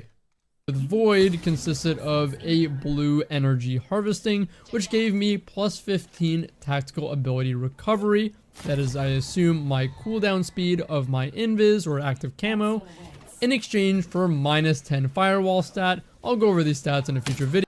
Look, my complaints, and we brought it up with them, and again, our interview with the with Andrew Witz, who's the gameplay director, was that, you know, are there going to be almost like true exotics, you know, or something that's like these weapon types or gear types are just like the most coveted, nastiest, most disgusting thing out there. And I feel like with you having things like seasonal wipes and the fact that gear degrades, dude, you can ball out with stuff. All right, you make something busted, sure. It's gone. It's gone after the seasonal wipe. You know what I mean? But man, I want some potent shit. Where's my one-eye mask? You know what I mean? Where's my Twilight Garrison? I wouldn't be mad they threw stuff. I mean, stuff like that, dude. Stuff like that be dope. But again, hold on. I understand. I like power fantasy. I like crazy shit. This is not Destiny Cross. I know. Wow. You're right. It's not Destiny. Okay. This ain't Destiny. Cool. I can't wait to see every one of you fall in love with this game. I can't wait, man. You guys, you're going to be in heaven. You're going to love this game. You're going to love it so much, you're going to abandon your children for it. And I'm here for it. All right? Video, I was lucky enough to find a gold implant, a gold nimble fingers, which gave me plus 5 agility, plus 50 loot speed, which is how fast you can loot, and increased hipfire accuracy. Dude, you can play both. Here's the thing. You could. Yeah, that's a fair point. You can't play both. Control. Pretty fitting for what I enjoy. My last implant was a green distance. No! You can't play both. You could only play one, and only one's better and the other one's shit. Runner, which gave me plus 10 heat capacity in exchange for decreased weapon handling and ADS speed. I felt I needed this because my sprint is my main movement option, and more sprint time means more time to take advantage of my active camo. My cores were Second Wind and On a Roll. Second Wind allowed me to move and ready weapons faster for a short time after using a shield cell. On a Roll gave me a stacking bonus to agility, maxing out at 30 after defeating enemies, but being down would reset it to 0. Alright, you know. It's like Ophidians, but you have to use something before you can proc it. And then the other one, you have to down an enemy before you can proc it. Okay, all right. I often use a med backpack to give me a faster time healing or using shields. And when possible, took a smoke grenade with me to have synergy with my runner. I think gold cores, implants, and just about anything that's gold had the most augmenting effects. I believe that Tyson found a gold backpack that, if I'm not mistaken, when you loot, would make you invisible. I believe there are also gold cores that are... God, dude, man, there's going to be so much invis in this game. It's going to be so... You know what I'm coming from? Like, everything seems to make you invisible. That makes you invisible. The smoke makes you invisible. Fucking killing someone, finishing someone. I can't remember. That says... No, that's for the wall hacks. Specific to runners, and again, many things at this gold level can have a really cool, heavily augmented characteristic. As a build crafting enthusiast, I'm really excited about the build crafting in this game and the degree of customizations it's offering. More than anything, I think that there's a new level of stakes that this brings to the table. Often to me, your build is an expression of yourself in the game, how you like to play, what you value, and your specific playstyle. I think something really cool about Marathon is that it's not just gear you're bringing, it's asking you to take that expression of how you play the game and put it on the line in your runs. Now let's talk about weapons. In the majority of my gameplay, I'm using the Bully, and I think the Bully was one of the best feeling weapons in the game, but also the strongest weapon in the game. The Repeater was also incredibly strong. The recoil... This is just early game. People haven't seen all the gear, of course, yet. No one has. It's still in development. What the fuck are you talking about? Was a little jarring. Samurai, yeah, we watched all the interview. We actually have a breakdown going over like all the interviews from as our video we put out yesterday. On controller, so I didn't use it quite as much, but my mouse and keyboard teammates were absolutely destroying people. That was legitimately a pause hate. That was a pause hate. I believe it's a 2-tap. You're still in development? Burn. Against some shields. And yeah, Tenzin Kaide were going insane with the Repeater. The twin tap HBR felt great for the most part. I'm not really a fan traditionally of the 2 burst weapons that I've experienced in Destiny 2, but this one just felt right. The cadence between the shots felt perfect, and it felt substantial and satisfying to shoot. The Magnum MC was another one of my favorite weapons. This is very reminiscent of the Destiny 2 style hand cannons. Overall, just felt really great to shoot and felt really strong. I was able to 2-tap some shields with 2 headshots. These were my highlight weapons, but unfortunately, a lot of the other weapons didn't really make a lasting impact with me. I think my team... Like, who are we playing him against? Like, this guy right here, he's getting shot. Highlight weapons, but unfortunately, a lot of the other weapons didn't really make a lasting impact with me. I think is it the bullet stun? Because like remember your movement speed slows down when your shield breaks, right? My team very early on understood and could feel what the best weapons were, and we No, that was a person. That was not an AI. That was a person. Much just stuck to them. I think it's the bullet stun. No. I think it's the bullet stun.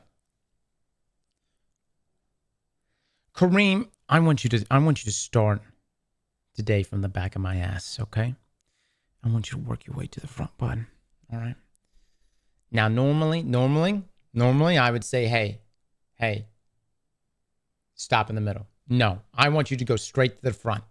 Just literally, just fucking land right in there, okay? And just live in that area, okay?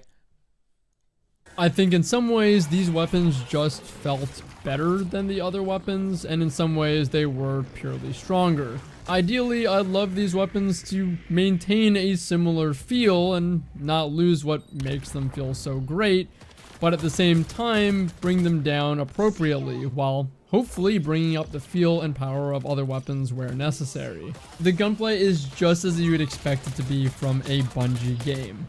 It is the classic Bungie feel that is incredibly satisfying and fun. I don't think weapons in this game are quite as easy as in Destiny 2, which I think is largely a good thing, but I think they are striking a good balance of allowing that to have a bit more skill expression while not sacrificing the feel. I think there are some weapons. So he's saying not as sticky. My thing is like those are dials that can be changed and tweaked at any moment, right? I just like weapons that really, oh man, look at that shit. You know what I mean? Look at that last word. Oh, look at that twirl. You know, or like when you hear Hawkmoon get to that final shot, you're like, oh shit, hide your face because somebody's about to one-tap you. Weapons that, of course, like I mentioned, could feel better and probably need some improvements, but the highlight weapons are very much representatives of the Bungie gunplay I know and love. A big difference between this game's gunplay. We get it. You want a Destiny 3? I don't. I want Destiny 2 forever. Here's my goal. My goal has always been the same for years. I want everyone to quit Destiny except me and potentially 4 or 5 other people. Benny needs to be one of those. Okay. Look, I need a day 1 raid. A world's first for a day 1 raid. And the more people, I wish Marathon launched when Frontiers launches. All right. The more of you quit, the better my odds. Matter of fact, every suggestion I ever give to Bungie, if I ever found myself in a room with Bungie, what suggestions that would drive the player base away, in hopes that we will be the last player, if not small group of players still playing the game. Some of those things have gone into effect, but that's been the long play. I've been playing that game since Curse of Osiris, you know.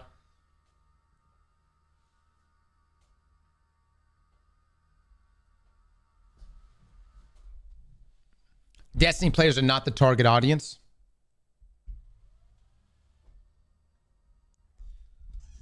Yep. Are you trying to, like, is that wisdom you think you're sharing right now? What does that mean? What are you trying to say with that statement? Can I bring up a community?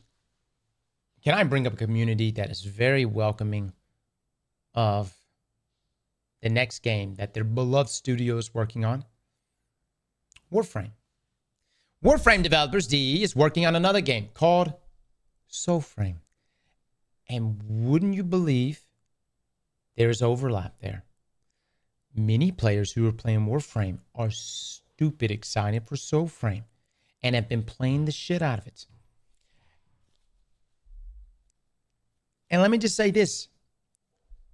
As a developer, wouldn't it be nice to get your players to, you know, have some overlap and play both of your games? Just want to throw it out there. These are different.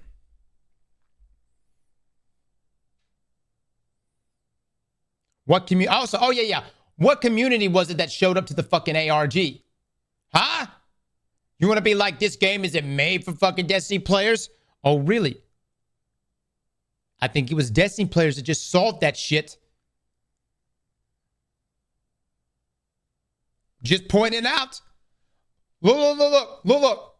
Who were the people that were tuning into the streams more than anybody this past weekend? Turns out it was Destiny players. The zombie community, Milo was a part of that. Milo left the zombie community a long time ago. He's part of the... Yes, obviously he's in the zombie community. Milo's one of us now. No. You fucking can't have him back. Milo's one of us now. He's part of the Destiny community. We took him in. We took him in at the beginning of Heresy. He's part of ours now. Fuck you, zombies. No, fuck you, zombie community. He's ours. He's one of us. As for the people that saw the ARG, though, I was Destiny players.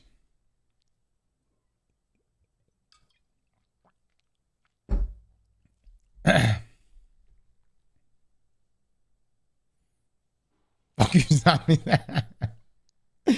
Halo Bros. Who? Halo has a community still? What are you talking about?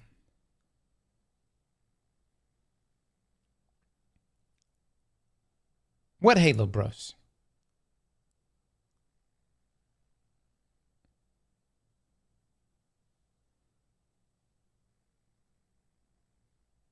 This is a humbling moment for all of us. Of course it does.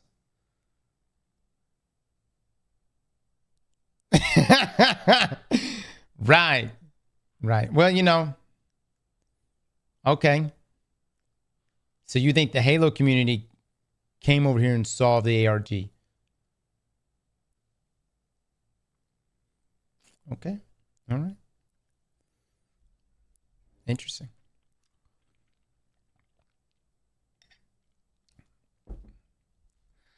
Look, I have very dear friends of mine who do play Halo on a regular basis, okay? Who I love greatly, okay? Friends of mine that I have broke bread with, that I've attended their weddings for, that I will attend their children's weddings and their births. I could tell you firsthand that they did not solve the ARG. All right? I'm just, you know what I'm saying? Destiny players are literally leading the charge here into Marathon. And you can have it one of two ways. Either You can have a bunch of Destiny players that can be hyped about your game, or you can have a lot of Destiny players pissed off. And right now it's still up in the air. It really is. It's still up in the air. There are Destiny players that are, they're a little pissed off, a little vocal about things. And here's the thing.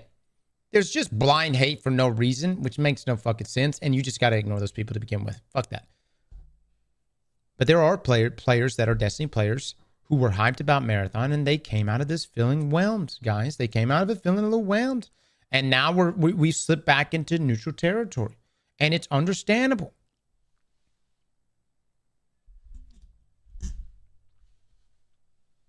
It's understandable. It's not hate. Like Milo's whole video, which is 36 minutes long. That video was not hate. He gave such constructive feedback. Play in past Bungie titles, though, is that they've introduced movement error. This is cool in some ways, as it carries the spirit of some... Let me just say, like, Drewski's video is good. Thank you, Drewski. Guys, please go check that video out. But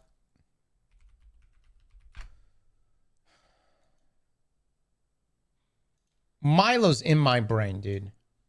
And I think this video will be worthwhile, right? So that is going to be my goal here. Let's break it down, starting with the ARG and then move all the way through the gameplay, the story, the aesthetic, the secrets, the interviews after the stream today, just everything. We're going to talk about it all. Let's start with the ARG, the best gaming ARG I've ever seen. And I've seen a lot of them because I've been a COD Zombies fan for a long time, and they've done ARGs pretty frequently. Yeah, this just genuinely was the best one I've ever participated in, for a couple of reasons. And this isn't going to be an ARG-focused video, so I'll save that for a separate vid. But just briefly, the community interaction element, I've never seen another company pull it off as well as Bungie did with this ARG. It was unbelievable.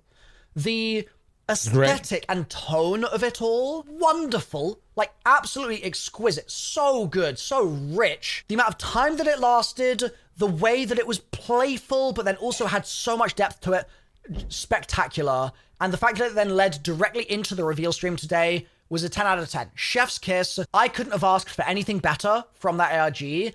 I am desperate to see Bungie do more of this in the future. I am desperate for it.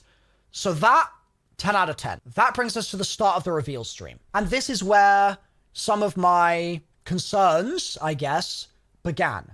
So I'm going to talk throughout this video about several things I didn't like during the reveal stream, and some of those things ended up getting resolved later, but I'm still going to mention my initial dislike of them, because I think it's important for Bungie to understand that the way they ordered certain things and delivered certain things meant that they created dissatisfaction in areas that it could have been completely avoided. And the best example of that I can give is the fact that the reveal stream had so much talking about a game we've not seen yet, right? So obviously they showed us gameplay. Obviously we got those teasers. Obviously we got creator gameplay as well, right? But there was still a really large amount of just sort of talking about this game that we've only been able to talk about for 2 years now. And I think it really hurt their momentum when we'd gone from this absolutely incredible build-up from the ARG. What Milo's saying is there was a lot of just bullshitting on the stage that he felt. No offense, Milo, I'm not trying to throw you under the bus. But there's a way in which you deliver information that's concise but extremely informative. You know, my favorite we made the comparison to GGG and Path of Exile. Right? And I wouldn't say it's bullshit that was being said on the stage. It was just like, I think people were just looking for more depth. And there was a lot of just onboarding and introing. And then even 5 minutes before the stream began, when Andy Salisbury started doing like a very brief pre-show with a couple of the devs that were in the building at the time, I started to think, hold on. It was a typical Bungie VOD? Fuck no, dude. VODs are normally shot. They're not live. The only time Bungie does like the live stream stuff or for things like episodes and seasons. And keep in mind, when they do the episodes and seasons like that, the people they're cycling in and out, they're constantly, notice it's never the same developer that sits the entire time. They're like, they'll cycle 3 people in, cycle them out. Because it's people that are across many, many different departments. Hey, we've got sandbox specialists. Hey, we've got world building. Hey, we've got art design. Hey, we've got narrative. Okay, and you have these people step in and they talk in great depth about the episode or about the season or expansion, because there's a lot of depth to talk about. My concern is that there's not that much depth in Marathon. Again, it's an extraction shooter. I mean, the story, as Skillip even brought up here recently, the framework is built for the story, but there is no story yet, you know? And why should it have a story, right? It's an extraction shooter. It's PvPvE. You go in, you kill people, and you take some shit, and you leave. You get out, or you die. Are they going to treat this sort of like they treated, and I've not seen a lot of Bungie streams, but a recent one I saw was the Act 3 episode Heresy, like, reveal stream, basically, where they kind of just chatted with the devs, and they were personal, and it was very much a case of like, okay, this is Sean, and Sean makes sure the game... Apex does a lot of character story, even though it's a BR. I would love it if they... And here's the thing. Marathon's background and lore is just so rich, you got to. I think you're going to piss off your hardcore Marathon, like your people that played in the 90s. You're going to piss them off if you don't give them in. Like, if you expect them to be completely okay with like, hey, good job, you just unlocked a Grimoire card, brother, good luck. Doesn't break and like stuff like that. And it felt like that was building human relationship between myself and Sean, but it wasn't building my relationship with the game, really. And I think that there's a huge place for the dev relationships, and I encourage it massively, and I think that humanizing your studio as well is so essential, because game studios get so much disgusting hate from the general public, and to help put a human face to that and sort of nip that in the bud a little bit, I think is so valuable. Believe me, I'm not just saying like, never talk to a dev. Apex story wasn't there at launch, but Destiny's story wasn't even there at launch. Sure, and that's what I'm saying. Like, if we're going down that same path of you know, here's the thing. You've got games that already are very much embedded with communities that are very much embedded. And you're trying to break into this market. And so if you don't come out swinging, if you don't come out fucking swinging, dude, you know what I mean? You're not going to be able to break any of those people away. So that, you know what I mean? It's like, yeah, could you go through the step-by-step process of putting out a vanilla version of the game, it not being that good, and then over the year bringing it up to that level, and then maybe doing something a year after launch that really breaks it out? Could you have the luxury that you had with Destiny, where you essentially had no one really to compete against except maybe Warframe, but Warframe's not even a first-person shooter? You know, Destiny had a lot of luxuries. Well, one of the biggest luxuries is there was really nothing competing against it. You know what I'm saying? So we had time. Bungie had time to make those fixes. Ever again. I'm just saying, when that started, I was like, okay. I feel like what we're going to see here is we're going to see an hour-long stream where in the talking sections, they're going to feel like they need everyone on the couch to speak, and they're going to want to give everyone valid time. And it's going to be about the people a little bit, instead of being 1,000,000% only about the game, right? Like it's going to be 5% about the people, 95% about the game. And that 5% about the people actually is going to slow the momentum down a lot. So that was something that just sort of off the rip, I was like, not sure I think that this method of distribution is the best. I think that less talking... Milo's giving great advice right here, guys. And this kind of continued in when we saw our first gameplay. So we see the first gameplay, we see that sort of gameplay reveal, right, that moment. And I'm going to be straight up, my first impressions from the first 10, 15 seconds were kind of negative. And I think that there's a good reason for this. I think one is that I'm so used to playing games that have fairly similar art styles, right? That going over to this game now, where the art style is completely different, I feel like it was sort of tripping invisible tripwires in my head, saying, oh, that surface is glossy. That shouldn't be glossy. That makes it look unfinished. That makes it look like it's lacking polish. That makes it look like it's something that's going to get patched. Do you know what I mean? And obviously that's not the case. Obviously they've just got a really stylized art style.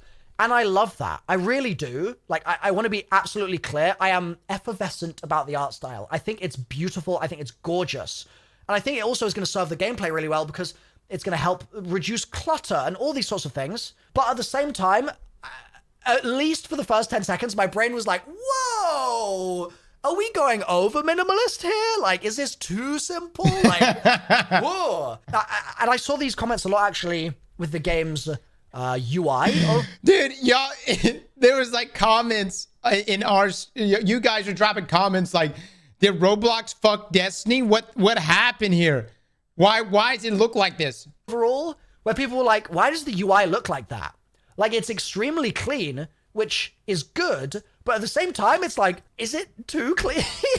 Like, does this little box that's popped up need like a drop shadow or something for my brain to just feel like... He's wrong about that. Aztecross explained they moved away from high fidelity graphic sci-fi realism into graphic simplicity. I think Aztecross is incredibly talented. And I also feel like, you know, I mean, I love the angle that he's taken here with the runners. And, you know, it seems like there is a style here that they are choosing, I guess intentionally for, you know, they talked about, like, as Milo mentioned, like, to clean up the map and make it easy to discern enemies and stuff like that. You know what I'm saying? You know, but I will say from the first, like Milo's saying, from the first 15, 20, 30 seconds of the gameplay being revealed, it was like, whoa, the fuck am I looking at? You know what I'm coming from? Normal. So that took a little bit of getting used to, but that's not something that I would want them to change by any means.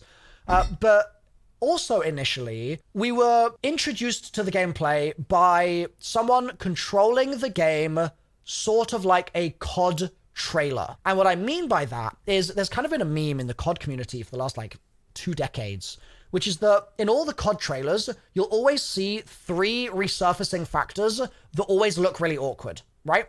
Number 1, it's people that don't ADS properly. Like, the way they ADS is just, like, wrong. It's just not how normal people play video games. Number 2, they crouch loads. Like, they'll walk around in crouch, and you're like, why are you doing that? And number 3 is they very rarely sprint. And it leads to this combination of this person that is basically, like, holding their gun in the world, and it's almost like they're terrified to do anything. And they're just in crouch, like, like, they look helpless, right? And it's been a meme for a while because COD does that, I think, because their actual audience, like the actual normie COD player, plays the game like that. And all the people that play with, like, fast twitch zooming around and, like, crazy movement and stuff, those people are a little bit more of a minority compared to the generic player, right? So that's been a thing in COD for a very long time. And it's not always the case, right? COD has Omni movement. They show the Omni movement off, cool. But it's been a meme for a long time. And I got a little bit of that feel with... It wasn't real gameplay, the first one. It was the devs filming gameplay. That was from the perspective of first-person perspective. Whatever the case, like actors, oh, yeah. Okay. Well, guess what? We have the same thing inside of Destiny. There's a way in which to produce gameplay that looks compelling and aspirational and skillful and still bring it in line that even your, as Milo brought it up, even your normie players will enjoy to watch. You know, it doesn't have to be bot behavior. You know what I mean? One of the gameplay clips that we saw was literally a guy coming up. He shoots a dude in Marathon, and then he walks up behind this other guy. And, like, look, like, he literally walks up to him. That guy is standing completely still, aiming down, shooting. His friend just got killed behind him. And then the guy who just killed his friend booped him off the side of the building. And that guy he didn't turn. He didn't strafe. He wasn't in, you know where I'm coming from? It's whatever. But it's a great point that he brought up. Like, some of that movement just look... Watch Destiny 1 gameplay reveal. I'm going to be honest, guys. I went back and watched Destiny 1 alpha footage because I was like, we even pulled it up here on stream. It was like, guys, we're giving Marathon, you know, we're giving it too much shit. Let's go look at Destiny 1 alpha gameplay. Can I just say this? Destiny 1 alpha gameplay actually still holds up. I mean, it was a sexy game even then, guys. I'm just being for real with y'all. I'm just being real. It still fucking held up and still looks good. Now, granted, maybe it's just because the art style is just more agreeable to me. Looked a bit kind of awkward. Some of it looked a little bit simple. Some of the way the clips were working out, I was like, you could have got a better clip than this. Like, at one point they're like throwing a grenade. First of all, the grenade, I mean, it's a pre-alpha, right? So like, fair enough, but like the grenade feels like it throws weirdly, like that animation, something felt wrong about that. And that just, again, to my subconscious was like, it's pushing buttons that shouldn't be being pushed right now. But then also just the way the clips went down, I wasn't ever really looking at it being like, wow, that was an outplay. I was looking at it being like, wow, was that really the best clip that they could get? Kind of thing. Like, they've had so long to create this trailer and it looks like that. And again, I'm not just trying to sort of blindly hate here on the game. I'm just saying that what I think that's meant by selecting the clips that they selected is that people have seen that and they aren't really seeing the thrill of the game that Bungie is saying and the creators are saying is there. So we'll come back to that in a second, but just to sort of finish off that point, that means overall, my first couple of minutes of impressions were like, I think this looks good, but I don't think this looks spectacular. I just think it looks good. And in a market which is harder to release a AAA video game in than maybe ever before, and more expensive to release a video game in than ever before, is just good, especially from Bungie, gonna be good enough? I don't know, right? So that was my at least initial vibe check. And it was weird because in contrast to that, like the storytelling they've done so far, the little snippets of story stuff that we've got seems extremely enticing, like very much so. The ARG especially was really rich. And so from a story perspective, I'm like, okay, I look like I've got a lot to gorge myself on here. Like, this does look really strong. This does look like 9 out of 10, 10 out of 10 story sort of potential, especially that short that they showed at the end. Oh my God, amazing. But the core gameplay itself. Let me just say this, the shorts, that honestly saved the whole reveal for me. Okay. I'm not saying that I was very much like, but the cinematic was crazy. But here's the thing. That's just a cinematic. That's just a cinematic. The cinematic was fire. Here's the thing. If you're good at making cinematics, go fucking make movies. You know what I'm coming from? This is video games. It was a great cinematic though. All right. But it was the highlight. And look, that shouldn't be the case with it. You know what I mean? Like, it should be, the gameplay should have been the highlight. Is maybe a bit more important than the story. And that was just sort of in kind of it's fine territory. And so I think what that means is that for all the folks watching at home, I keep seeing this sentiment on Twitter and Good comment morning, sections, etc. I can read chat I from think I your just need to try forehead it for log. myself, right? I think I need to try it for myself to evaluate. And I think if you release like what is intended to be like a bombastic, exciting trailer for a game, and people's first thoughts are, I think I'd need to try it for myself. I don't think your trailers succeeded, you know? I don't think you've made them excited. I think you've actually kind of confused people because they're not immediately going, I see why this is sick, right? So to lean into that point a bit further, what is the hook of Marathon? What is it? Is it just that it's an extraction shooter? Okay, we've got a ton of those. Is it that it's an extraction shooter set in space? Okay. Is that enough on its own?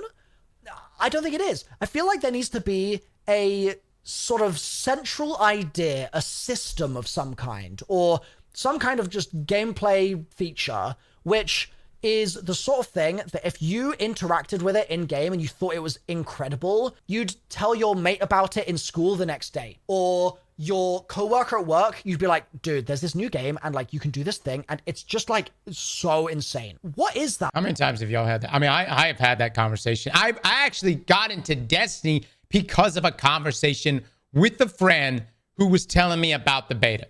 I was playing Final Fantasy 14. I was dicking around and my friend jumped back in party chat and was like, dude, I just played the beta. And he was like just going on and on and on about everything that he just played. And I was like, fuck, fine. I guess I'll buy it.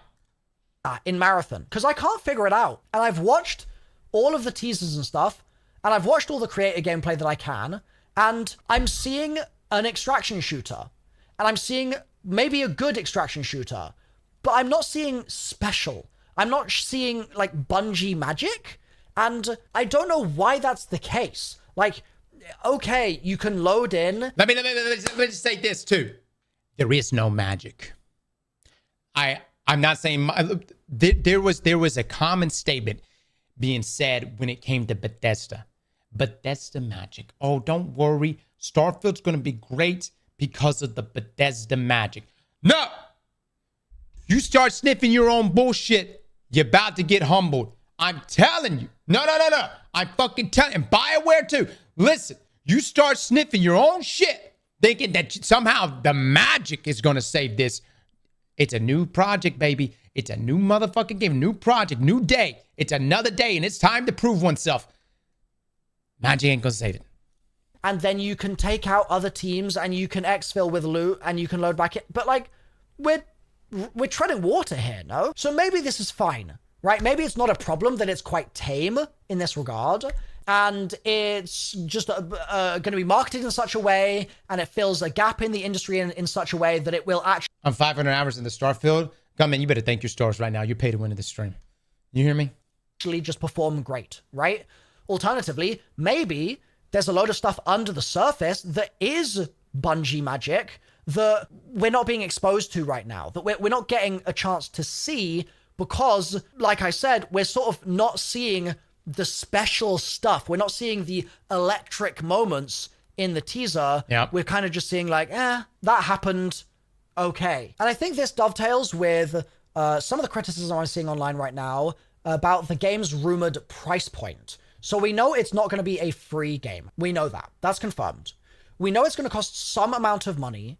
We don't know from Bungie themselves whether it's going to cost any specific price, right? We don't know the price they have in mind. But we have had people allege it's going to be $40. That is the alleged figure. And there's naturally skepticism about this because not being free to play means that there'll be a much bigger barrier to entry for people to actually give it a go. At the same time, not being free to play means you get less hackers. That's just an objective fact. Not being free to play also, so long as they can actually sell the copies of the game, means that they'll hopefully have a little less reliance on microtransactions and stuff like that because there's an upfront cost where they don't have zero revenue coming in from a player to begin with. Instead, they start at 40 and they go from there, right? Or whatever sale price they buy it at. And that's going to mean that it's going to be more likely that the game can have a future, again, assuming they are able to sell the copies of the game, because they'll be able to be profitable, right? And Bungie's a studio I want to succeed, so I would like the game to be profitable. That would be great, right? I'm kind of whatever about it. I will say this, that the expectations are raised when you charge money. That's natural. You just gotta have the content that warrants the price tag, you know, and Bungie needs to assess that, you know, whether that's $30 or $40. I definitely don't think $60. I'm just saying. So not if you're going to have heavy monetization in it as well. You know what I'm saying? Personally, I think if you're going to heavily monetize and have an in-game store, dude, just make it free to play. You know, but then at the same time, I don't like cheaters either. So, it's such a tough thing, man. I don't know. Make it free to play except for in ranked play. Maybe you got to pay. Maybe that's where you got to buy the base game. 40's got pros in that regard, but yeah, it certainly has cons in terms of getting people actually to buy it. And I don't know in the extraction shooter space if, again, a tame extraction shooter is going to be worth $40. I think a tame one might be worth free to playing and then buying some skins on, but for the 40, I think there needs to be more of a hook there, and I'm just not feeling it right now. Now, this might all sound quite negative, right? But there is still a huge amount that I do want to be really positive about. The sound design, for example, throughout all of the trailers, teasers, gameplay, all of it, immaculate. Genuinely, my only fault, and this is such a nitpick, my only fault, I would say, is I think I might like hit registration and hit marker indicators and sound to be tweaked a little bit. I think there's room for that to be better right now, just from what I've seen so far. But other than that, I think that the sound is genuinely perfect. It sounded so amazing. I love what they're doing with the soundtrack, all the songs that they've composed for it. I've had Code Racers on loop basically for 2 weeks now. It's been so unbelievably awesome to fall in love with a video game soundtrack like this before the game is even out. To me, it's weird to spend money and time on a story cinematic, and there's no story in the game. The cinematic was nice, but it didn't move me because there's no story at all in game. 3D with 1,000 bits. Thank you. Yeah, I mean, I'm wondering if they're going to be they got to add story in some capacity. Yeah. Spectacular. And I also really liked the Twitch category incentives that they did during the reveal stream. Specifically, the little cat badge was really cool. That's a really great way to That's why big he's up wearing your whole cat ears. community. Everybody keeps I know asking Bungie's him. experts at this with Destiny, so I think they did a They're just really not good job green. there. The fact that they raided Scarrow after the stream, really cool. And the fact that you could get the in-game Destiny banner or emblem just for watching for 15 minutes, also awesome. I think that they cooked there, and that's something that I really hope that they continue to do in the future. Now, with extraction shooters, one of the biggest questions that you're going to ask is about anti-cheat, right? And this is another one where we got so much talking during the reveal stream, but it again felt like it was talking a little bit about the devs themselves, and I think that hurt the stream because we didn't need, like, who's your favorite runner to play as. Like, that, genuinely, in my opinion... That's a fair point. That's a fair point. Milo's not hating, by the way. Some people are going to think he's just being rude right now, but that's a fair point. ...is a total waste of time, that question. GGG doesn't stop to tell you which character is their favorite. You know what I'm saying? And I say that with no malice. I hope that doesn't come across the wrong way. But I think it's a waste of time because you're telling us about a game we haven't played yet, right? What we need to know is stuff like, is it going to be flooded with hackers, right? Presumably the answer... I mean, really what it should have been is just like a rollout, like in GGG style of like, here's your character, here's their abilities, here's their kits, here's each one of them, here's these maps. And it needed to be information overload. That's how you get people to shut the fuck up. You're always going to have people say negative things. Guess what? You know how you get them to shut the fuck up? Information overload. They walk away from the stream going, God damn, what did I just see? What the hell?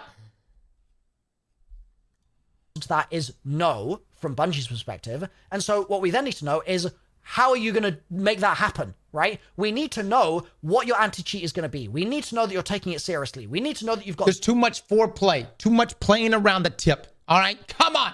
Buddy, get in there. These measures in place. And to not focus on that as a key component of the reveal of an extraction shooter in 2025, when extraction shooters to date have lived and died by how good their anti-cheat is, feels like going in the wrong direction for their initial comms sort of outing, in my opinion. And it just so happens that I got a chance to interview a Bungie dev after the stream, and I asked him, what's the deal with anti-cheat?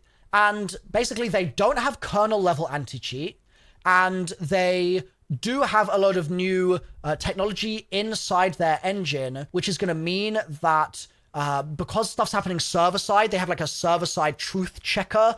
That should mean that, like, if someone's got walls or something, that should just sort of be impossible. But, like, it was explained in a way that was over voice comms for, like, 60 seconds in a 20-minute interview. If they'd spent 3 minutes on that during the stream, people might be like, yo, they're tackling anti-cheat head on. They're going to make a really big deal of it. That Bungie, is such a right? good point. Like, they're telling us what we really need to know here. Right. So I think there was room for things like that to improve as well. And I also think that knowing who your target audience is something that generally was a little wonky in some parts of the stream. So we had this ARG leading up to this, and just candidly, the ARG audience was like at least 50+%, probably much higher, the Destiny audience. Like, I was an outlier. I was an exception, being like the zombies guy that was here. Milo, you're one of us. All the other zombies guys weren't paying attention to this, right?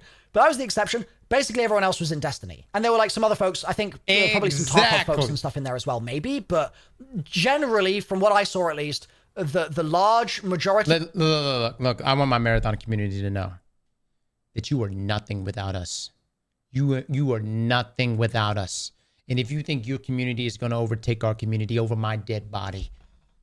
The focus was in Destiny. And like, weirdly, I don't know if this is a game that Destiny players are going to really vibe with to a great degree. And I don't really know if Bungie thinks that it's going to be something that Destiny players like to a great degree either. Like, at the event that they did, where creators were capturing the game, I think Scarrow said there were 3 Destiny creators there, and basically everyone else was like Tarkov or press. That was my understanding from what he said. So they clearly know that folks that play Tarkov and other extraction shooters are going to be a big, important audience here. But do you feel like the reveal stream really spoke to Destiny players?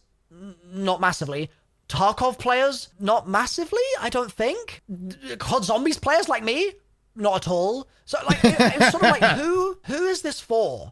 And I think the lack of hook in the game that I'm seeing is then being visualized in the lack of direction for the stream in that way, because it's like, okay, if it had a hook, it might be easier to describe who it is for, and it's because the hook is not there that it's a little harder to define that. Please drop them and love so you right end now. up with a little bit more of a broad brush nebulous thing, but that means that when you're broad brush nebulous, ARG was confusing as fuck. That's the skill gap we were talking about. You miss out on some of the questions that... Don't worry. You'll find a Destiny player to carry you. Some of the hardcore Tarkov folks would... Or Milo carried many of us, yeah. Really want to know, right? Stuff that would be almost basic questions for them. And to be clear, I'm not a Tarkov player. I'm going to give it a go in the next couple of weeks probably, so I will be soon. But I have never played the game before, and so I was talking to my chat trying to get questions to ask this Bungie dev, and things were coming up like can you scav? And if you're scavving, do you spawn in late or do you spawn in sync with the other teammates? And is there a black market that's like a player-controlled economy? And are there secure loot caches? And will there be trading in the game? And are there going to be seasonal resets? Like, is it going to wipe every season? And do you have like a... Miles is saying, and we did find out a lot of this information, but he's saying that this should have been delivered in the reveal, not the post interviews. And it could have been delivered in a way that you got this big stage, you got everyone watching, all eyes, and this could have been an information overload day. A hideout situation, and like stuff like this. And I think that this is something that a lot of Tarkov folks probably want answers to, but very little of that was covered during the reveal stream. Again, and I'm not saying they have to sit there during the reveal being like, here are 5 ways we're like Tarkov, right? But what would have been good is to give Tarkov players something to be really thrilled about. But instead it was sort of a little bit more like, I like moments where I'm playing as the character with stealth, and I stealth, you know? Like, I like picking an off angle when I'm stealthing. That's not exciting. That's just like any game that's released in the last 10 years. You know what I mean? And then almost on the opposite side of the Tarkov community, right? You've got the Destiny community who are probably going to be a lot less skilled at this kind of game than the Tarkov community. They kind of need to know, like, are they going to be getting absolutely clapped the entire time? Like, what's the plan for like aim assist type stuff? What's the plan for skill-based matchmaking? Right? Is there going to be a ranked playlist? Turns out there is a ranked playlist, which I discovered in the interview because I asked a question about it. But again, it was like, wouldn't that have been good to surface during the reveal? Like even a sentence or like even just some visuals of something to kind of help convey that information. And so I'm sort of left being like, well, I don't really know what the experience is going to be like if I am not the best at the game. Like, am I just going to have to borrow loot from my friends all the time? Because there's loot borrowing as well, which also wasn't mentioned during the reveal stream. Like, it was mentioned in interviews. None of those things were there. That's another thing that I felt was weird. It was like, it was sort of assuming you both did and didn't know what extraction shooters were like. Like, there were parts of it where they were sort of over-explaining how an extraction shooter normally behaves, but then there were other... dude, that's so true. It was like... It was very just like surface level informational bits, you know what I mean? Just like an extraction shooter where you go in with your gear and if you die you lose it all. It's like, no shit. Other things where I, as someone that's only played like DMZ basically, I had a lot less familiarity, and so I was sort of sitting there going, hold on, like what is the kind of flow going to be in terms of if I've got no loot and I do a faction sponsored run, like what does that mean, right? They were sort of assuming I had that knowledge. So I would assumedly have played Tarkov and have scavved before in Tarkov, and they would know that by faction sponsored they meant sort of scavving, but then at the same time they needed to explain like you have extraction beacons. Do you see what I'm saying? Like it's a question, I think, of not really having a clear picture of who the target audience were for that stream. So there's the Tarkov folks over there, the Destiny folks over there, and then there's me with COD zombies and Easter eggs and stuff like that, right? And this ARG really spoke to me, so I was like, oh, maybe that means the game is going to have some stuff for me in it, right? And similarly, with the PvE Destiny people that like raids and like puzzles in raids, they're also sort of kindred spirit to mine, and so they might also be interested in that sort of stuff, right? So one of the questions I asked after the reveal stream to the dev was, like, are there Easter eggs in the maps? Like, what's the deal with the ARG? Are there going to be more ARGs? And basically, his response was to say that the maps are aspirational, which seems to mean that there's basically stuff you can do in the map if you know how to do it, and you can aspire to then do stuff with that information. So like, maybe I know how to unlock a key card on a certain door and get into a certain area, and then the aspiration might be like to take down a certain boss in there and get some cool loot. Something like that. So that appears to be the puzzly type stuff that they're putting in. But even this, I'm in a weird position with right now, and this is coming from the perspective of someone that just loves puzzles in general. Because on the one hand, I'm like, okay, puzzles, sick.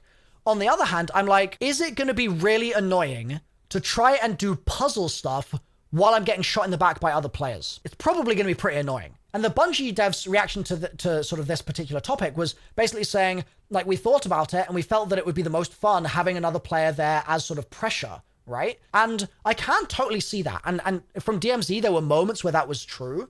But with Bungie puzzle solving, I feel like if there's actual complexity to the puzzles, that's going to mean that I'm going to want players there less. And if they're really simple puzzles, then it's not going to feel like actual puzzles. It's just going to feel like sort of steps that I'm going to have to memorize to do random stuff, which I could otherwise have gotten from some other easier means in any other game without having to like jump through hoops, you know? So it's another one where I'm a little bit like, you're saying you're doing puzzles, but you're not showing me anything to really excite me about puzzles. You're sort of saying like, it has to stay a secret, otherwise like it wouldn't be a secret anymore, but that's not helping excite me. Do you know what I mean? So I have to kind of have blind faith that there is something for me. I will sit in a bush and then wait for them to solve the puzzle and then kill them. GG's. Yeah, if the puzzle's even complicated, guys, we don't even know if the puzzle is complicated. It may literally just be like, you know, it could be like the equivalent of like doing a lost sector in Destiny, and like once you've done one, you've done them all. You know what I'm coming from on this, guys. We hope there's gonna be. We've been told raid-like mechanics. All right, people are like, oh, raid-like mechanics. Wonder what that's gonna be, dude. It can be something as simple as you stand on a plate.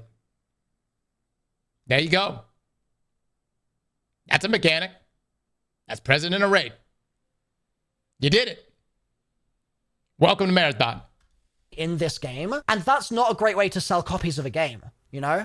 The ARG was amazing, but a lot of the time, these ARGs, just as an example, a lot of the time, they're actually designed by like external studios, right? Like Call of Duty doesn't make all of its ARGs. They have a studio that will come in and do it for them, like an agency will do it for them, right? And so let's say that was the case with this. And I was like loving the ARG and it was great. Would I then be able to map my experience with the ARG puzzles to the game? Hell no, right? So it wouldn't make sense for me to just blindly assume that they'll be there when we have no evidence of suggesting that. Now, it's early days. It's early days. They've just revealed gameplay. Much of this might change. But still, I'm a little bit right now, like, I feel like if the puzzles are, okay, I can like activate a radio signal here to open a door, and then, like, after 60 seconds, the door closes or something, I'm just going to sort of be like, meh, you know? And that's, again, another one of those things where I'm like, what's the hook? Like, if the hook was PvPvE, but the PvE element of it is extremely in-depth, and they're really leaning into that in a massive way, and here's an example, hell yeah. But we didn't get any example of that today. And not only that, we didn't really even get teased of an example of that today. It just felt like it wasn't there. So I said I wanted this to be constructive, right? I said I wanted to try and make sure that there was stuff in this video that Bungie could take, internalize, and then respond to, basically, not directly to me, but just respond to with their overall approach and strategy over the coming months, right? I know much of that is already going to be set in stone, but if I can even make a 1% difference here or there, then I will sleep easy knowing that I've contributed, right? In the same way that during the reveal stream build-up, I noticed with my chat that they were only streaming at 4K bitrate, and we contacted Bungie and we got them to up the bitrate to 6K bitrate instead of 4. So the stream was 50% less crunched than it would have been because we managed to kind of get that information to them, right? And that's what I'm trying to do here as well. I'm just trying to take away some crunch. So first of all, I would say that you had a tough job, right? With the reveal stream of having to both inform people and excite people at the same time.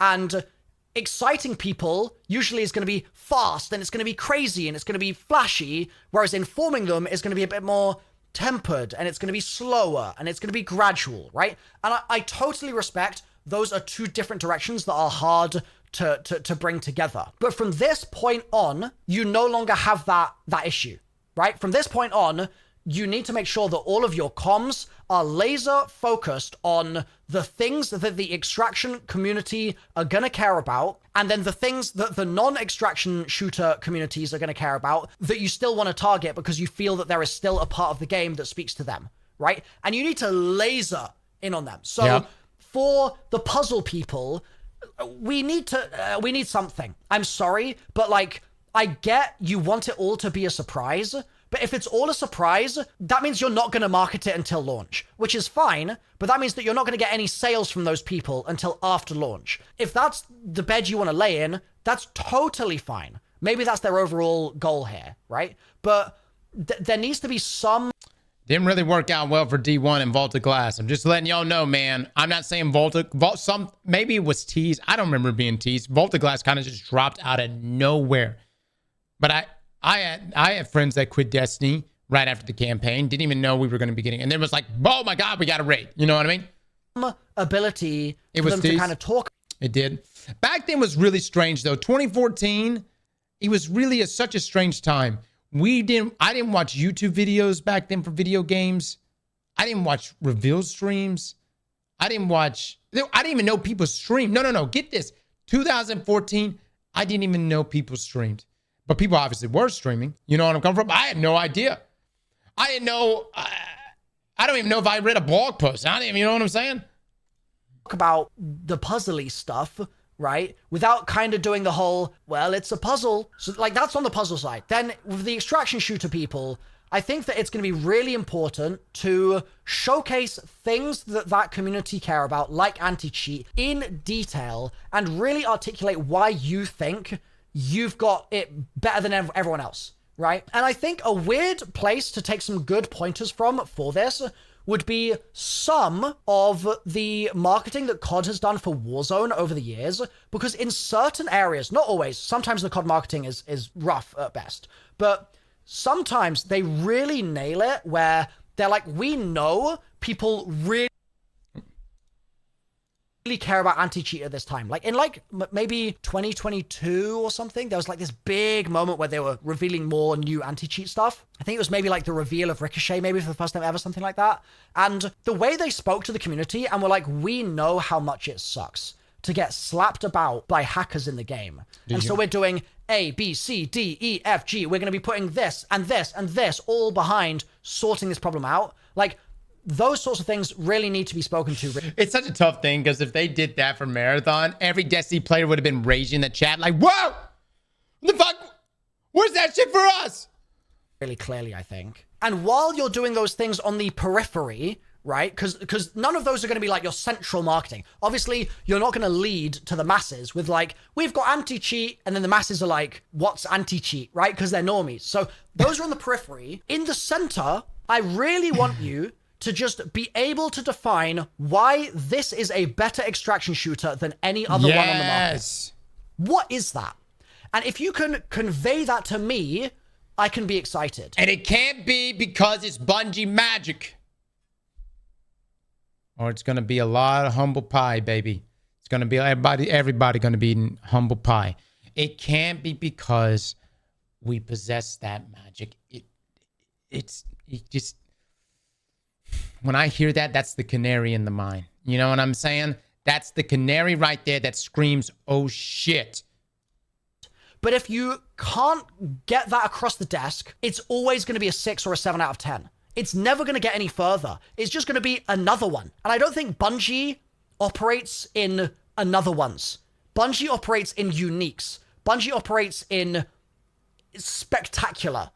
And right now, it's undefined. Then when you've got that thing figured out, I think you need to be really, really confident in being able to show like high level stuff, sort of like you did with the creator stuff today, but in such a way that leverages whatever the special source is and really like amplifies it tenfold, right? Because we saw creator gameplay today, but I didn't feel like the creator gameplay made me go, whoa, therefore this looks infinitely better than everything else. That's such a great point. And it's not to say that Lupo didn't do a good job or Scaro didn't do a good job, right? The question we have is, what's it look like for a player to invest hundreds of hours into this game, you know? Do you know what I mean? And so if you think that the most special part of the game is the puzzle stuff, for instance, right? Then like the creator gameplay should have people having their minds blown. Like we need to see people's minds being blown so that we can then at home be like, wait, if they're having their minds blown like that, imagine all the other ways I could have my mind blown, right?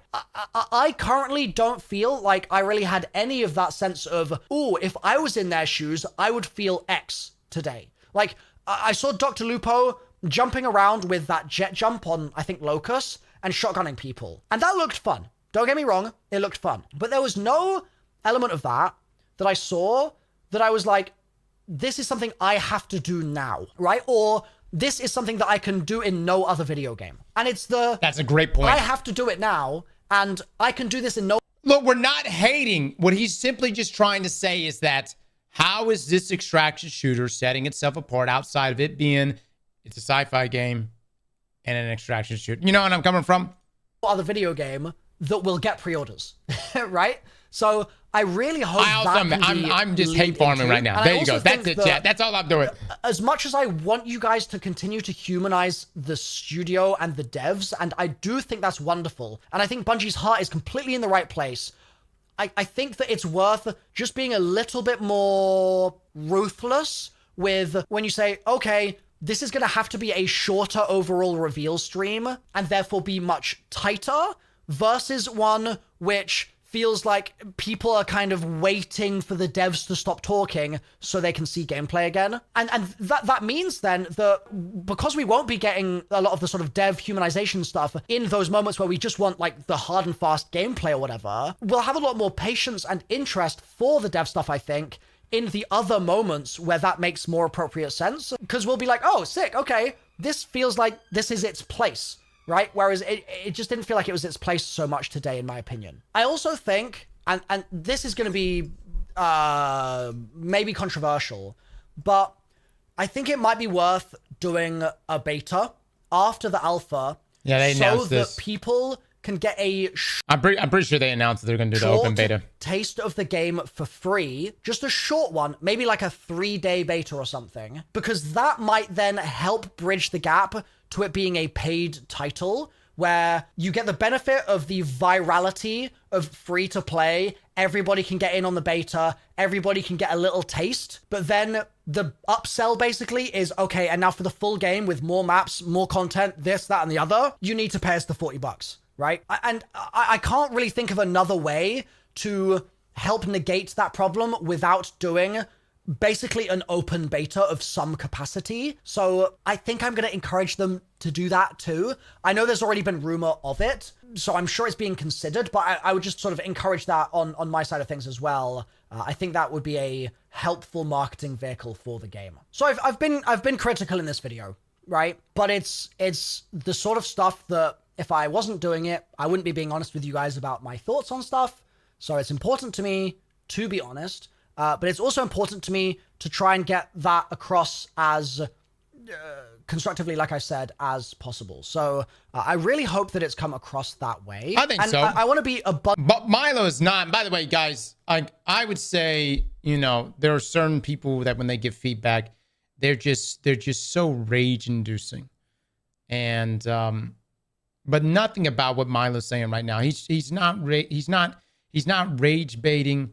He's literally just giving good, constructive feedback, and it's great feedback. And I hope Bungie listens. Abundantly clear that I'm not saying this and being like, and therefore I'm not interested in the game, right? I'm extremely interested in the game right now.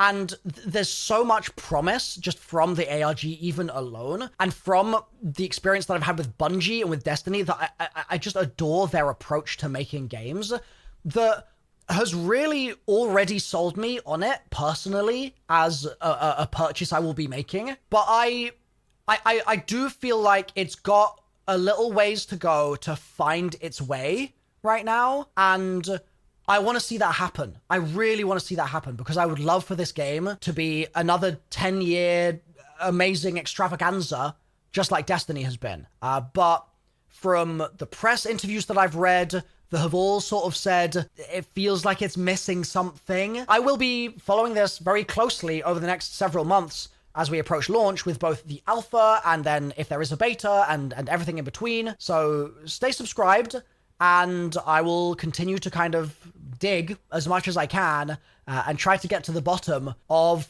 the marathon mystery.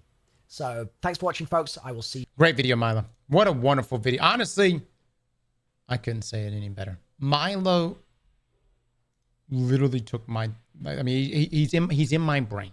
He's in my brain, and he put it together so well, so poetically well. This is how I felt. Exactly how I felt during the gameplay reveal.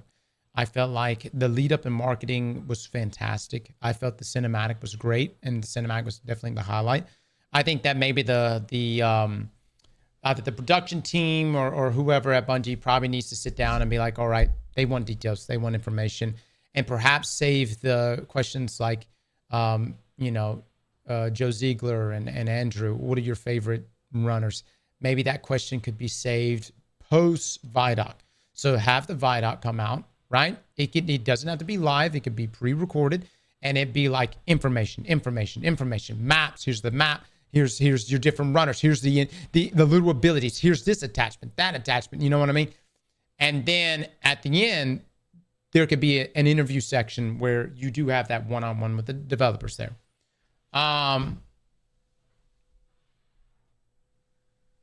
We'll see. We'll see what ends up happening. But he is right. The intention for the next whatever stream, if Bungie does a stream again, needs to be like, what is the reason to give this extraction shooter a try over others? What's the hook here? Cobra, I don't have time to watch it. I actually don't even think there's going to be a stream from now until launch. Yeah. I don't have time to watch Skeletor's video. We got to go do our 1v1 and we're 1v1ing Dado in just a moment, guys. So we've got to go do our 1v1. Yeah. Luke, can you jump in the Discord? Hold on. If Cross has millions of fans, I am one of them. If Cross has 10 fans, I am one of them. If Cross has only one fan, it is me. If Cross has no fans, that means I am no longer on Earth. If the world is against Cross, I am against the world. I love Cross. Jesus Christ. All right.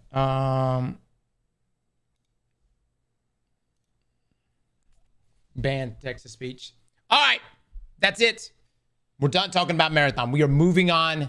We'll be playing Destiny throughout this week. We'll be gearing up for Borderlands as well. What I will say, I'm going to have a very tough decision come September. And I may have to put Marathon. I mean, we'll just have to see, man. Because like Borderlands is rolling out the same day. Bungie has picked the same date to drop Marathon with Borderlands.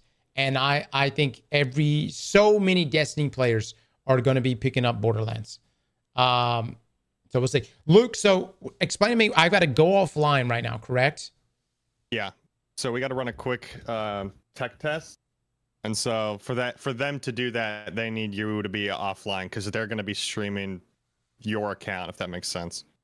Okay, so go offline. Chat, we'll be back in just a moment. We're playing Borderlands today with Dado. We're doing a 1v1 with them. This is being sponsored by Butterfinger and Borderlands. This is the crossover. Butterfinger, the candy bar, So we'll be back. Luke, when will we be back? About 30 minutes from now, or what's yeah. Okay. About 30 minutes. So there's going to be someone who's going to be conducting the overview for the 1v1 guys. So I have to go offline, and when we come back, the interface is going to look way different, and it'll be Dado and myself. Okay. So I will see you all in just a moment. Later, fellas.